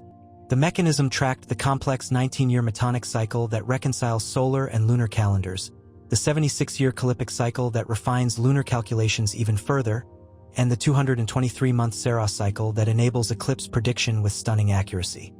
Dr. Tony Freeth's recent analysis reveals that the Antikythera mechanism didn't just calculate these cycles.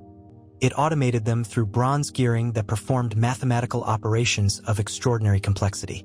The device could predict eclipses decades in advance, track the positions of all known planets simultaneously, and reconcile multiple calendar systems that govern different aspects of Greek life. Its creators achieved computational astronomy that wouldn't be seen again until the development of mechanical clocks over a millennium later. Yet, the mechanism's sophistication raises disturbing questions about the astronomical traditions it represents. Such precision requires generations of careful observation, mathematical refinement, and technological development. Where are the intermediate devices? Where are the observational records? Where are the mathematical texts that should document such advanced astronomical knowledge? The Antikythera mechanism stands alone, like a piece of advanced technology dropped from another civilization entirely. This pattern of impossibly precise astronomical knowledge appearing without clear developmental context extends far beyond Greek bronzeworking. In the remote Sahara Desert of southern Egypt, archaeologists have discovered what may be humanity's oldest astronomical observatory, a collection of stone circles and alignments that demonstrate understanding of celestial mechanics dating back over 7,000 years. Nabtaplaya, located in what is now one of Earth's most inhospitable deserts, was once a seasonal lake surrounded by savanna grasslands that supported nomadic cattle herders. These mobile pastoralists, who supposedly lived in simple societies without permanent architecture or complex social organization, created astronomical monuments that demonstrate knowledge of cosmic cycles that challenge our understanding of early human capabilities. The stone arrangements at Nabtaplaya track the rising of Sirius, Arcturus, Alpha Centauri, and the belt stars of Orion with precision that requires understanding of Earth's 26,000-year precession cycle. The builders position viewing stones at distances that correspond to actual stellar distances, creating a three-dimensional map of local star positions that demonstrates knowledge of both observation and proportion that seems impossibly sophisticated for nomadic herders. Dr. J. McKim Malville of the University of Colorado has documented how the Nabtaplaya alignments track precession changes over thousands of years. Two sets of stones align with Orion at different precession extremes, while other arrangements track the seasonal rising of stars that govern the timing of monsoon rains critical for pastoral survival. The site represents astronomy integrated with practical necessity, yet achieving precision that exceeds anything we might expect from mobile societies. Yet perhaps the most unsettling example of impossible astronomical knowledge comes not from ancient monuments or bronze mechanisms, but from the oral traditions of a small West African tribe whose cosmological knowledge challenges everything we understand about pre-telescopic astronomy. The Dogon people of Mali possess detailed understanding of the Sirius star system that includes knowledge of celestial objects invisible to the naked eye, knowledge that seems impossible without telescopic observation. The Dogon describes Sirius as a triple star system consisting of Sirius A, the visible star, Sirius B, which they call Potolo, and a third companion that may correspond to the recently discovered Sirius C. Their traditional knowledge includes Potolo's 50-year orbital period, its extreme density, its elliptical orbit, and its position as the smallest yet heaviest star in the system, all characteristics that accurately describe what astronomers now know to be a white dwarf companion to Sirius A. The precision of Dogon astronomical knowledge becomes even more extraordinary when we consider that Sirius B wasn't officially discovered until 1862, wasn't photographed until 1970, and remains invisible to naked eye observation even under perfect viewing conditions. The white dwarf companion requires at least an 8-inch telescope to detect, yet the Dogon describe its properties with accuracy that rivals modern astrophysics. French anthropologists Marcel Griaule and Germaine Dieterlen spent decades documenting Dogon cosmology during the mid-20th century, recording traditional knowledge that seemed to describe advanced astrophysics through mythological narratives.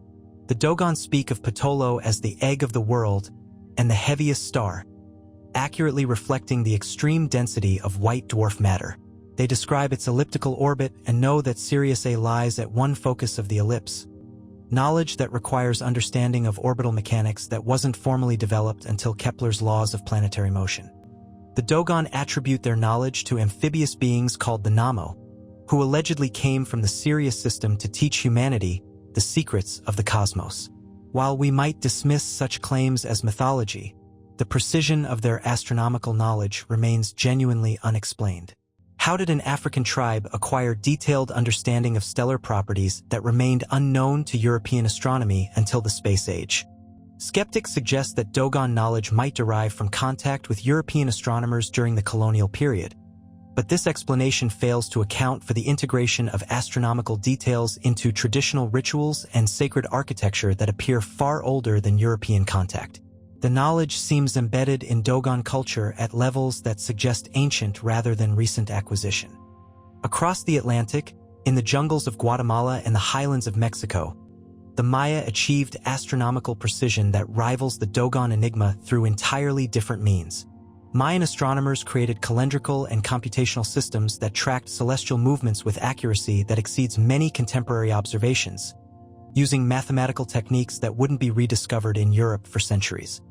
The Dresden Codex, one of the few surviving Mayan astronomical texts, contains Venus tables that achieve remarkable precision over extended periods. Mayan calculations tracked Venus's synodic period, 584 days, with accuracy that exceeds Ptolemy's estimates and remains useful for modern astronomical applications. Their eclipse tables predicted both solar and lunar eclipses across vast time periods, while their understanding of planetary movements enabled calendar systems that maintained accuracy over millennia.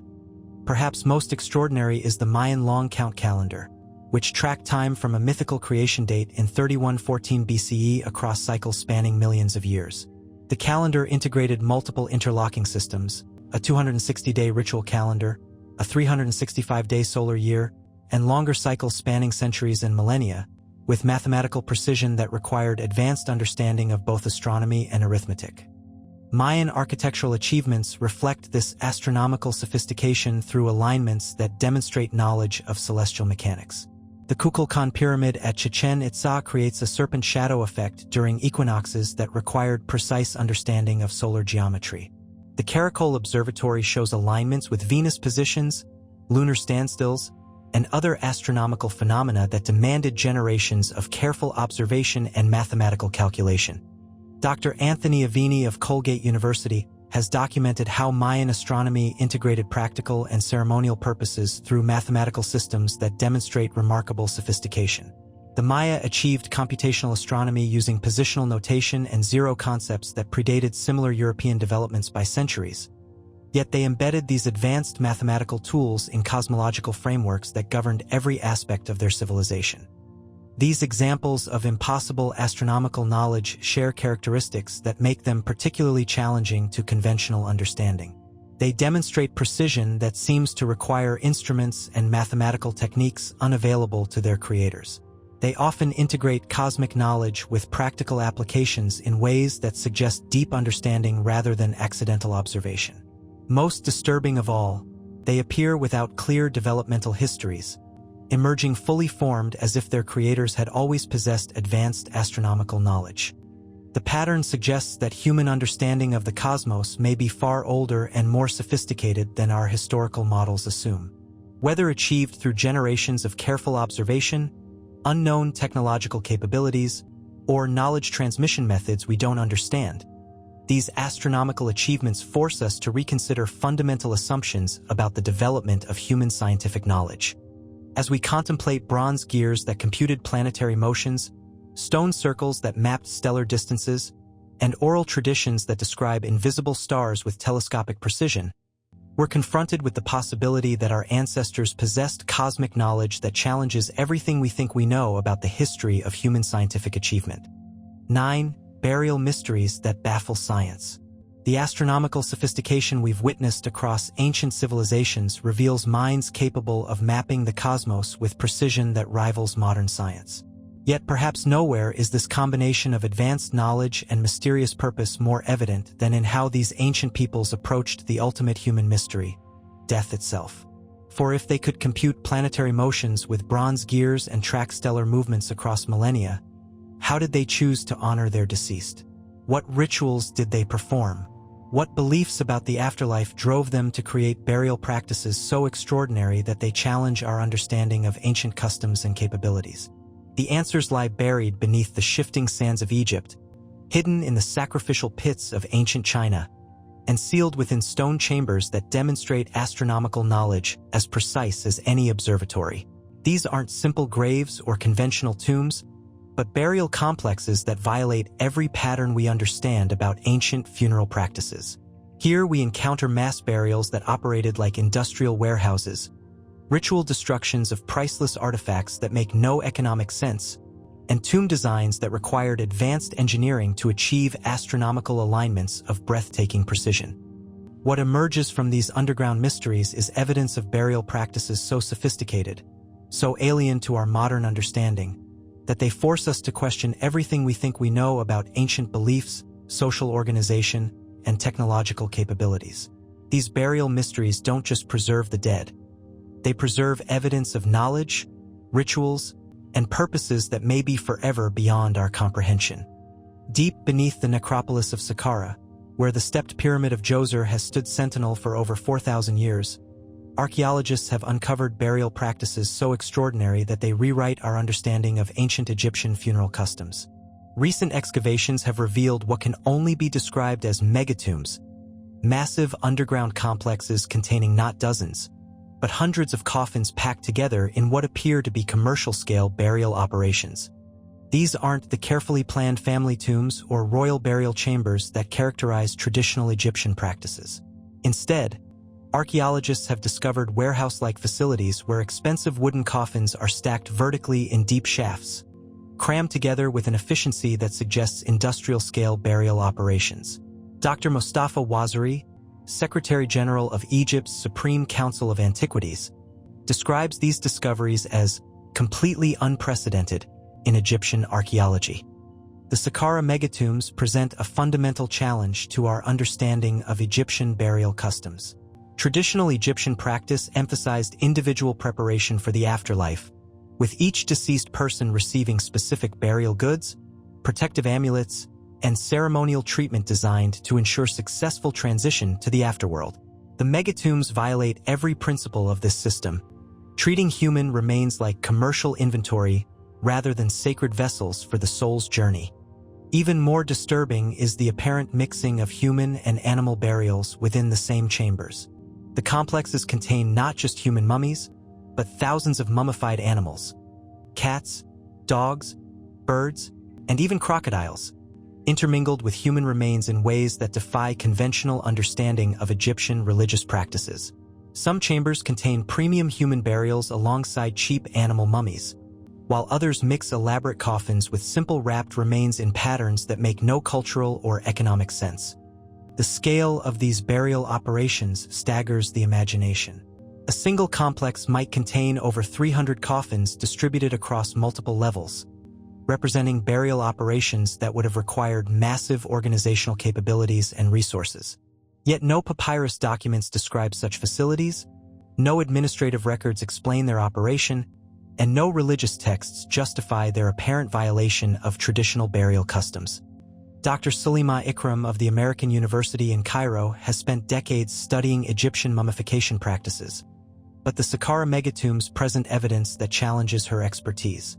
These burial complexes operate according to principles we don't understand, she explains. They suggest business models for death that have no parallels in Egyptian literature or archaeology. The megatombs appear to represent a sliding-scale burial service that offered different levels of treatment based on economic capabilities, yet maintained efficiency through mass processing that treated human remains like commercial products. Premium burials received elaborate coffins and extensive wrapping, while budget options involved simple packaging with minimal preparation. The entire operation seems designed for volume processing rather than individual spiritual care. Yet perhaps most troubling is the apparent secrecy surrounding these operations. The megatombs show evidence of concealment, with entrance shafts hidden beneath innocuous surface structures and underground passages designed to minimize visibility from ground level. Why would a society that celebrated death and afterlife preparation feel the need to hide burial operations on such massive scales? Halfway around the world, in the Sichuan province of southwestern China, archaeologists have uncovered burial practices that violate economic logic in ways that seem almost deliberately wasteful. The Sangsingdui sacrificial pits contain evidence of ritual destruction so systematic, so thorough, that it challenges our understanding of ancient Chinese values and religious practices. Between 1986 and 2021, excavations at Sangsingdui have revealed 8 sacrificial pits containing over 13,000 artifacts that were deliberately smashed, burned, and buried in what appears to be the most comprehensive destruction of valuable objects ever documented in Chinese archaeology. The artifacts include bronze masks over a meter tall, sculptures weighing hundreds of pounds, and artistic works that demonstrate metallurgical sophistication exceeding anything found in contemporary Chinese sites. The scale of destruction defies economic logic. Bronze masks that required months of skilled labor to create were systematically shattered before burial. Massive sculptures that represented significant investments of materials and expertise were broken into fragments and scattered across multiple pits. Gold foil decorations that would have required precious materials and specialized techniques were torn apart and mixed with ceramic debris. Dr. Lei Yu, director of the Sangsingdui site excavations, describes the destruction as systematic ritual violence against valuable objects. The breakage patterns show deliberate rather than accidental damage, with artifacts smashed in specific ways that suggest ceremonial rather than practical purposes. Some objects were broken along joints that required knowledge of their construction, while others show burn patterns that indicate controlled rather than random fire damage. The ritual destruction extends beyond individual objects to entire categories of cultural materials. Bronze trees that appear to represent sacred groves were systematically dismantled, with branches broken off and scattered across different burial contexts. Human-like sculptures were decapitated and their heads buried separately from their bodies. Even jade ornaments that represented significant investments of skilled labor were shattered and dispersed in ways that suggest deliberate desecration rather than accidental damage. Yet perhaps most mysterious is the apparent timing of this destruction. Radiocarbon dating suggests the artifacts were buried around 1000 BCE, coinciding with the abandonment of the Sangsingdui site itself. The destruction appears to represent a civilization-scale decision to eliminate their most precious cultural artifacts before abandoning their homeland entirely. Why would any society choose to destroy rather than preserve their greatest artistic achievements? The Sangsingdui destructions become even more puzzling when we consider the sophistication of the destroyed artifacts. The bronze masks demonstrate metallurgical techniques that exceed contemporary Chinese capabilities, using lead bronze alloys and sophisticated casting methods that suggest technological knowledge far beyond regional standards. The destroyed sculptures show artistic sophistication that rivals any Bronze Age civilization, yet their creators chose systematic destruction over preservation. Some scholars suggest the destructions might represent regime change, with new rulers eliminating symbols of previous authority. Others propose religious transformation, with changing beliefs requiring elimination of older sacred objects. Yet neither explanation adequately accounts for the comprehensive nature of the destruction or the apparent abandonment of the entire site following the ritual burials.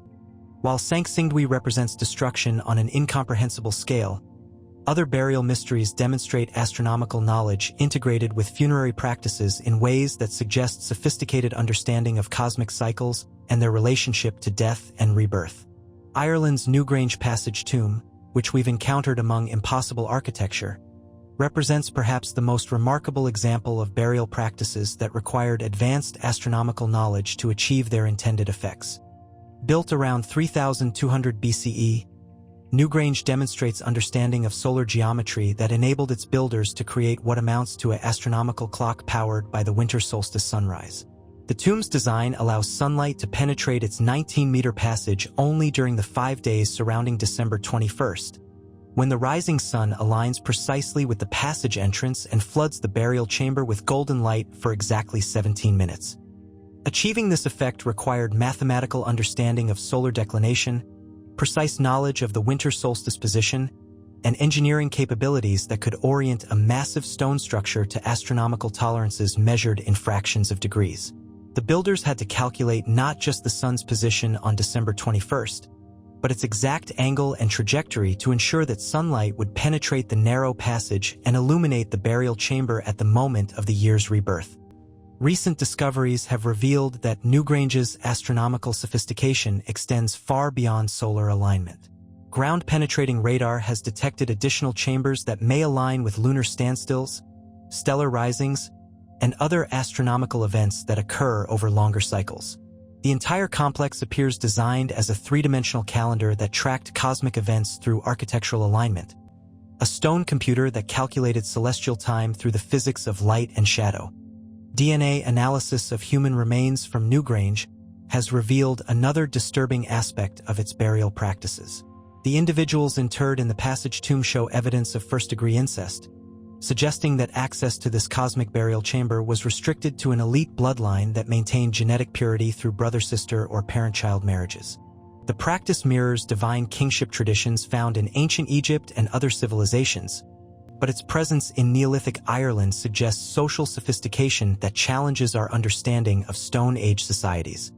The combination of astronomical precision and genetic restriction suggests that Newgrange served purposes beyond simple burial. It appears to represent a cosmic temple where genetically pure elites were interred at moments of astronomical significance, creating connections between human death and cosmic rebirth that required both advanced engineering and sophisticated social organization.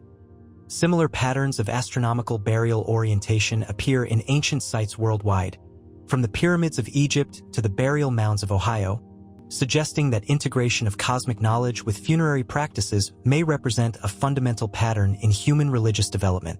Yet the sophistication required to achieve precise astronomical alignments in massive stone structures challenges our understanding of ancient capabilities and suggests that burial practices may preserve evidence of scientific knowledge that exceeds conventional expectations.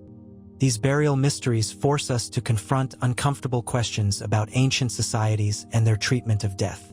The industrial-scale operations at Saqqara suggest economic and social organization that violates our understanding of Egyptian practices. The systematic destructions at Sanxingdui represent cultural decisions that defy economic logic. The astronomical precision of Newgrange requires engineering knowledge that seems impossible for its supposed time period. As we stand before these underground mysteries, whether contemplating the warehouse-like efficiency of Egyptian megatombs or the cosmic precision of Neolithic astronomy, we're forced to acknowledge that ancient burial practices may preserve evidence of knowledge, capabilities, and social organization that challenges everything we think we understand about our ancestors' relationship with death, the cosmos, and the ultimate mysteries of human existence. 10. The pattern of the impossible.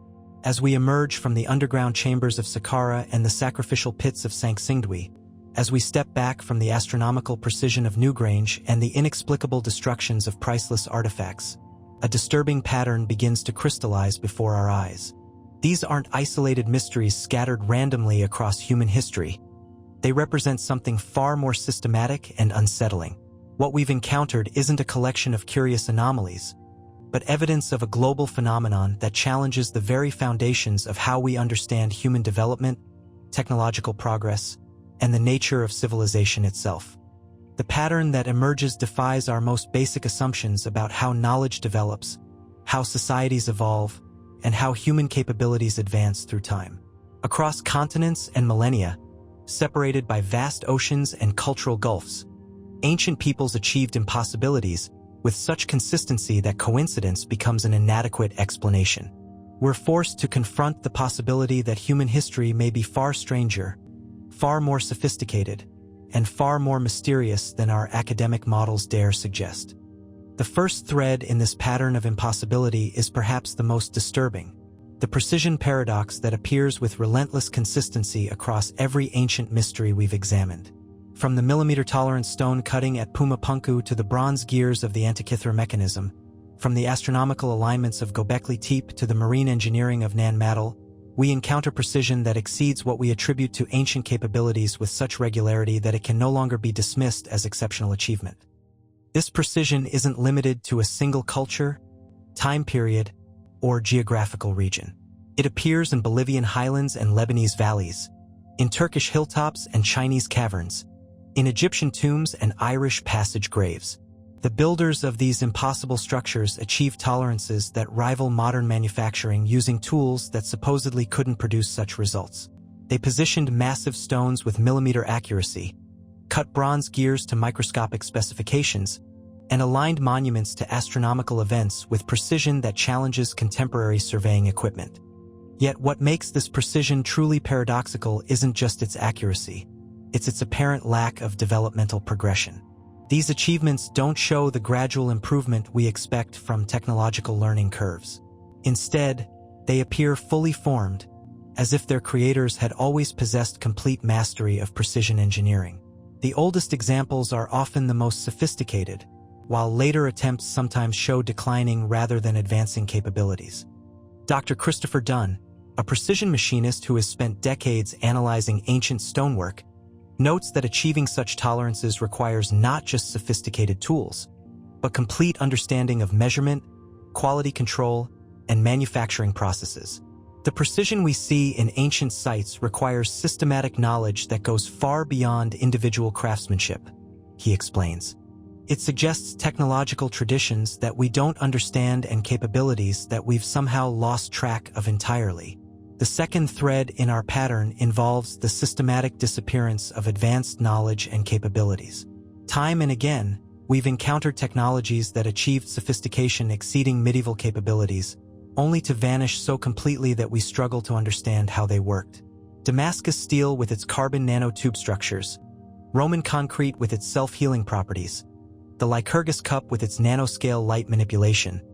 These represent knowledge that was somehow lost and required modern science to rediscover. This pattern of knowledge loss extends beyond individual technologies to entire intellectual traditions. The computational astronomy of the Antikythera mechanism disappeared so thoroughly that mechanical computation wasn't seen again for over a millennium. The precision engineering evident at ancient sites vanished so completely that medieval builders couldn't match achievements that Bronze Age craftsmen accomplished routinely. The astronomical knowledge preserved in ancient monuments was forgotten so thoroughly that we're only now rediscovering principles that our ancestors embedded in stone thousands of years ago. The lost pattern becomes even more disturbing when we consider its consistency across different civilizations and time periods. Advanced capabilities appear, flourish briefly, then disappear with regularity that suggests systematic rather than accidental destruction. The knowledge seems concentrated among small groups of specialists, making it vulnerable to social upheaval, economic collapse, or deliberate suppression. Once lost, the traditions often vanish so completely that later generations can't even recognize what they've lost. Dr. Laird Scranton, who studies ancient knowledge preservation, observes that advanced knowledge in ancient societies often appears to have been deliberately restricted to elite groups who maintained secrecy about their methods. When these groups disappeared, their knowledge went with them, leaving only the achievements themselves as evidence of capabilities that seem impossible without the underlying techniques. The third thread involves the sudden disappearance of entire civilizations that had achieved remarkable sophistication.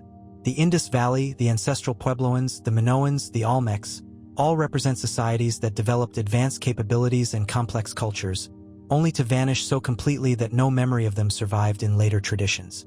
These weren't gradual declines or cultural transformations. They represent complete discontinuities in human development.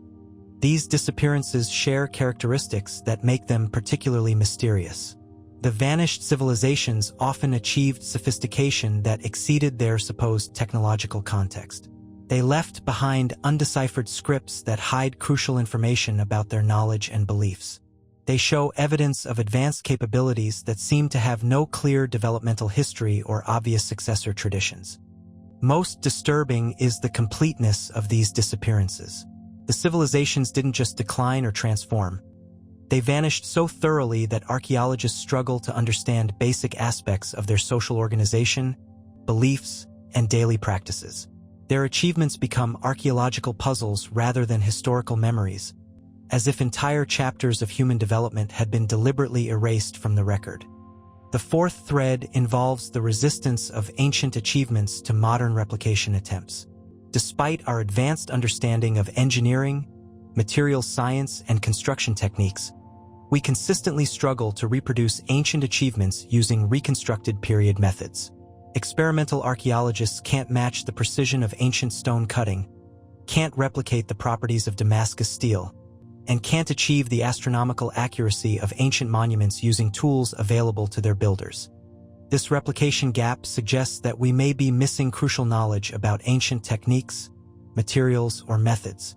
It implies that our assumptions about ancient capabilities may be fundamentally flawed, and that technologies we consider primitive may have incorporated principles or approaches that we don't understand. The gap between ancient achievement and modern reconstruction becomes particularly troubling when we consider that it persists despite decades of research and increasingly sophisticated analytical techniques.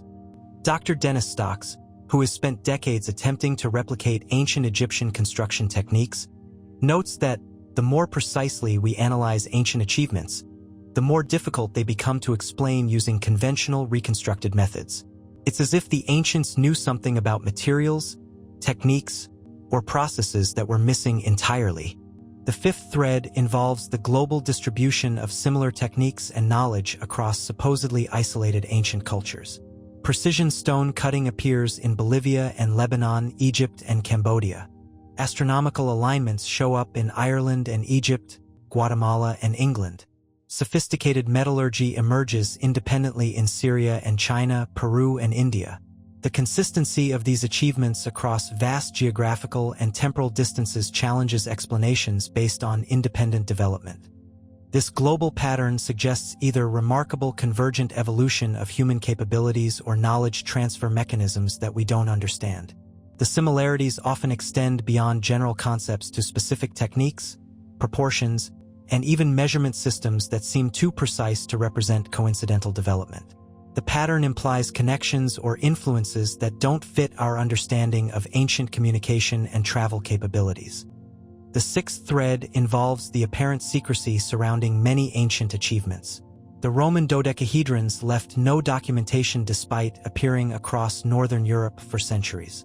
The Longyou caves show no historical records despite representing massive construction projects. Advanced metallurgical techniques were closely guarded secrets that died with their practitioners. This pattern of deliberate concealment suggests that advanced knowledge was often restricted to elite groups who maintained strict control over its dissemination. The secrecy pattern becomes particularly troubling when we consider its implications for knowledge preservation. If advanced capabilities were restricted to small groups of specialists, they would be extraordinarily vulnerable to social disruption, political upheaval, or deliberate suppression.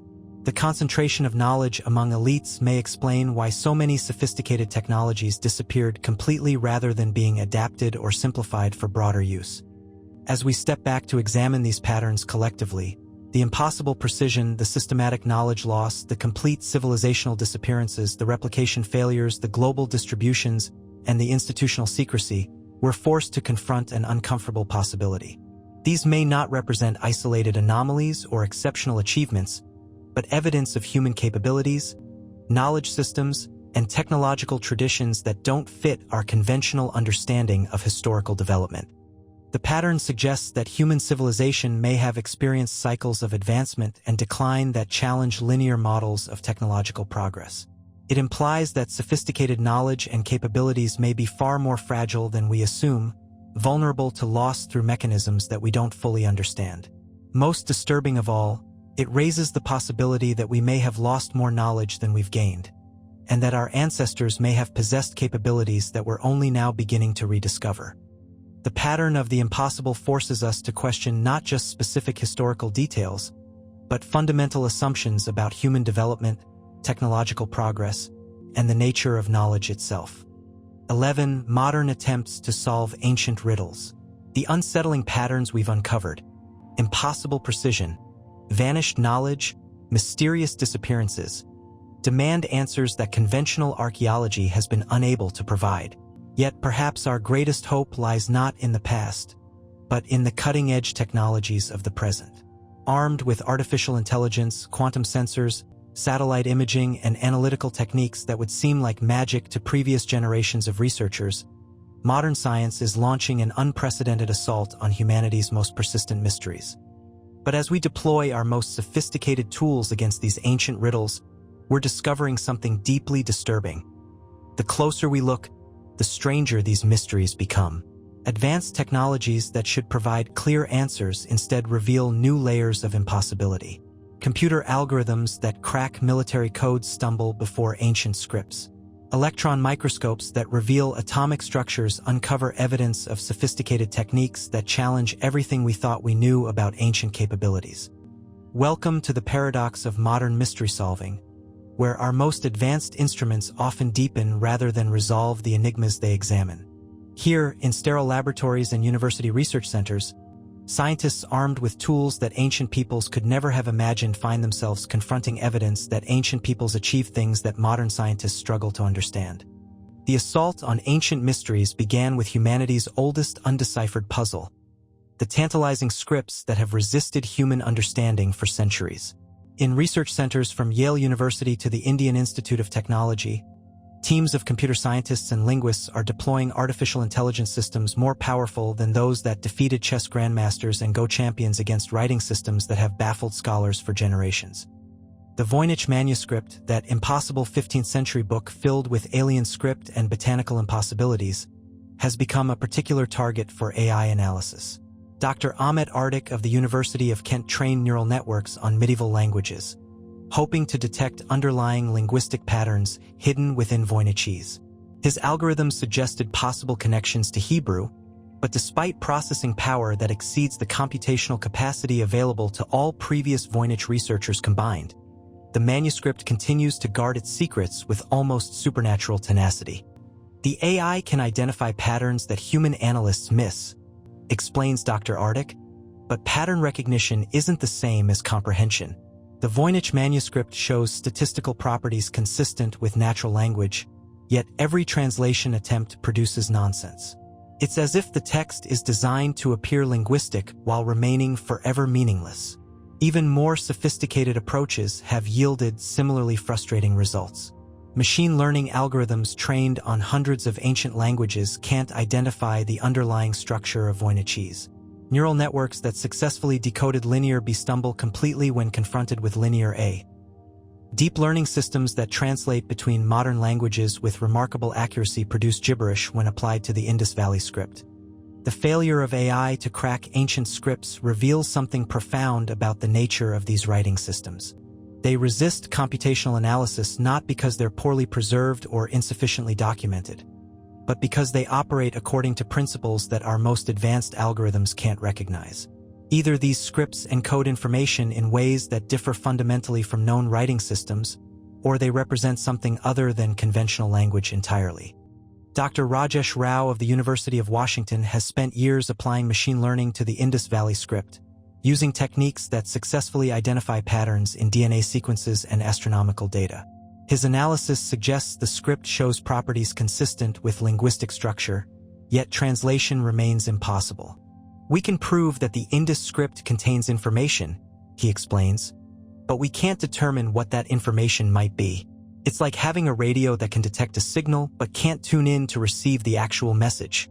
The AI assault on ancient scripts has produced one consistent result: confirmation that these writing systems are more sophisticated and more alien than previous analysis suggested.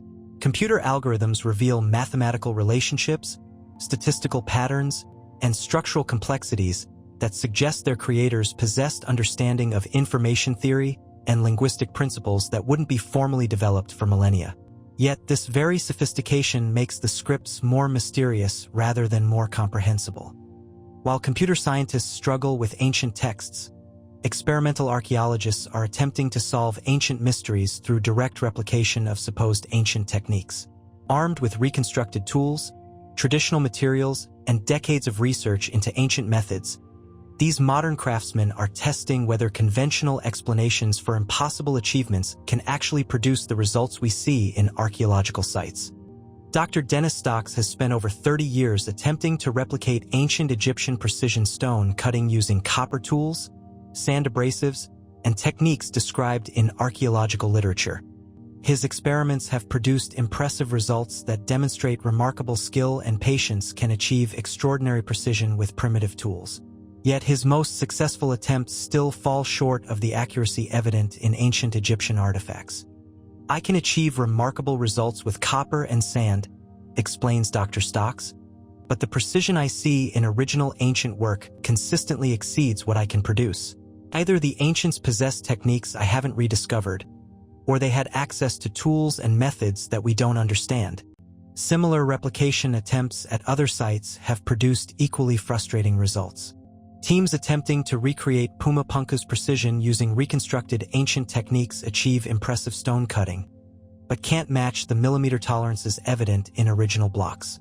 Experimental archaeologists working with Bronze Age tools can create remarkable metalwork, but can't reproduce the sophistication of the Antikythera mechanism's bronze gearing. The replication gap has forced experimental archaeologists to develop increasingly sophisticated techniques that push the boundaries of what reconstructed ancient methods might achieve. Dr. Jean-Pierre Protsen's work at Pumapunku led him to develop copper tools with specific hardness treatments, stone abrasives with particular grain sizes, and cutting techniques that achieve unprecedented precision with primitive technology. Yet even these refined approaches can't fully match ancient achievements. Perhaps most tellingly, successful replication attempts often require techniques, materials, or knowledge that seem impossible for their supposed historical context. Achieving precision comparable to ancient achievements sometimes requires understanding of metallurgy, mathematics, or engineering that wouldn't be formally developed for centuries. The gap between what ancients achieved and what modern replication can accomplish suggests either that our understanding of ancient capabilities is fundamentally flawed, or that ancient peoples possessed knowledge that we've somehow lost. While experimental archaeologists struggle to match ancient achievements, new technologies are revealing aspects of ancient sites that were previously invisible to human investigation.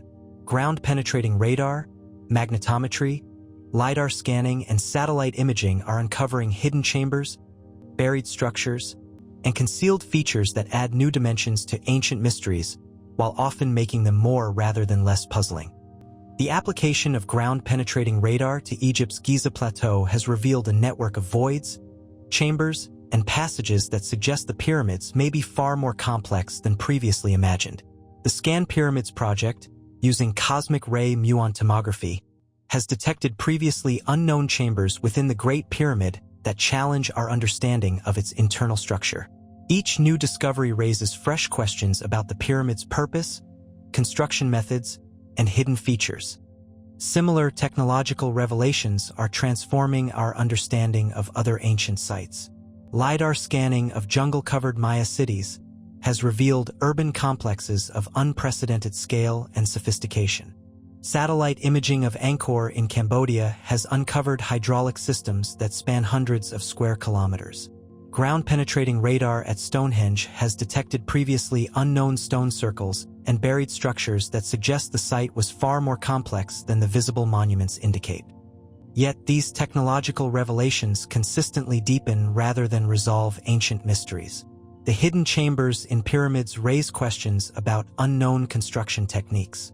The massive scale of Maya urban complexes challenges assumptions about pre-Columbian population densities. The complexity of Angkor's hydraulic systems implies engineering knowledge that seems impossibly sophisticated for its time period. Dr. Sarah Parcak, whose satellite archaeology has revolutionized the discovery of ancient sites, notes that new technologies consistently reveal that ancient achievements were more sophisticated than we expected. We keep discovering evidence of capabilities that challenge our assumptions about ancient limitations. Perhaps the most significant recent breakthrough in ancient mystery research has come from an unexpected source. the development of new analytical techniques that can examine ancient materials at the atomic level. Electron microscopy, X-ray crystallography, and spectroscopic analysis are revealing secrets of ancient manufacturing that were previously invisible to human investigation. The 2023 breakthrough in understanding Roman concrete came from atomic-level analysis that revealed the self-healing properties of limeclasts. MIT researchers used advanced scanning techniques to understand exactly how Roman concrete repairs itself, leading to the development of modern self-healing concrete formulations. The discovery demonstrates how modern analytical techniques can unlock ancient secrets, but also reveals how sophisticated ancient knowledge could be hidden within materials that appeared conventional. Similar analytical breakthroughs are revolutionizing our understanding of other ancient materials. Electron microscopy of Damascus steel has revealed carbon nanotube structures that demonstrate ancient understanding of molecular engineering. X-ray analysis of the Lycurgus cup has uncovered nanoparticle structures that achieved optical effects through principles of quantum mechanics. Spectroscopic examination of ancient pigments has revealed synthetic compounds that require sophisticated chemical knowledge to produce. These analytical revelations consistently demonstrate that ancient materials achieved properties through techniques that modern science is only beginning to understand. The discoveries suggest that ancient craftsmen possessed empirical knowledge of materials science, chemistry, and physics that often exceeded formal scientific understanding of their time periods. Yet perhaps the most significant modern breakthrough in ancient mystery research has been the recognition that many ancient achievements may represent lost knowledge traditions rather than primitive accomplishments that we've surpassed. This paradigm shift has transformed how researchers approach ancient mysteries, changing the question from "how could primitives achieve such things?" to "what sophisticated knowledge have we lost?" Dr. Robert Schoch's geological analysis of the Sphinx has suggested that weathering patterns indicate much greater age than conventionally accepted, implying that sophisticated stoneworking traditions may be far older than previously believed. Dr. Graham Hancock's research into ancient astronomical alignments suggests that knowledge of precession and celestial mechanics may predate the supposed development of advanced astronomy by millennia. These paradigm shifts have encouraged researchers to look for evidence of sophisticated ancient knowledge in places where it was previously dismissed or ignored. The result has been a flood of discoveries that suggest ancient peoples may have possessed capabilities that we're only now beginning to appreciate. As our most advanced technologies probe deeper into ancient mysteries, we're discovering that the closer we look, the more sophisticated and mysterious these achievements become. Our best efforts to solve ancient riddles consistently reveal new layers of impossibility that challenge our fundamental assumptions about human development and technological progress. The modern assault on ancient mysteries has taught us that these riddles may be more complex, more sophisticated, and ultimately more mysterious than we ever imagined.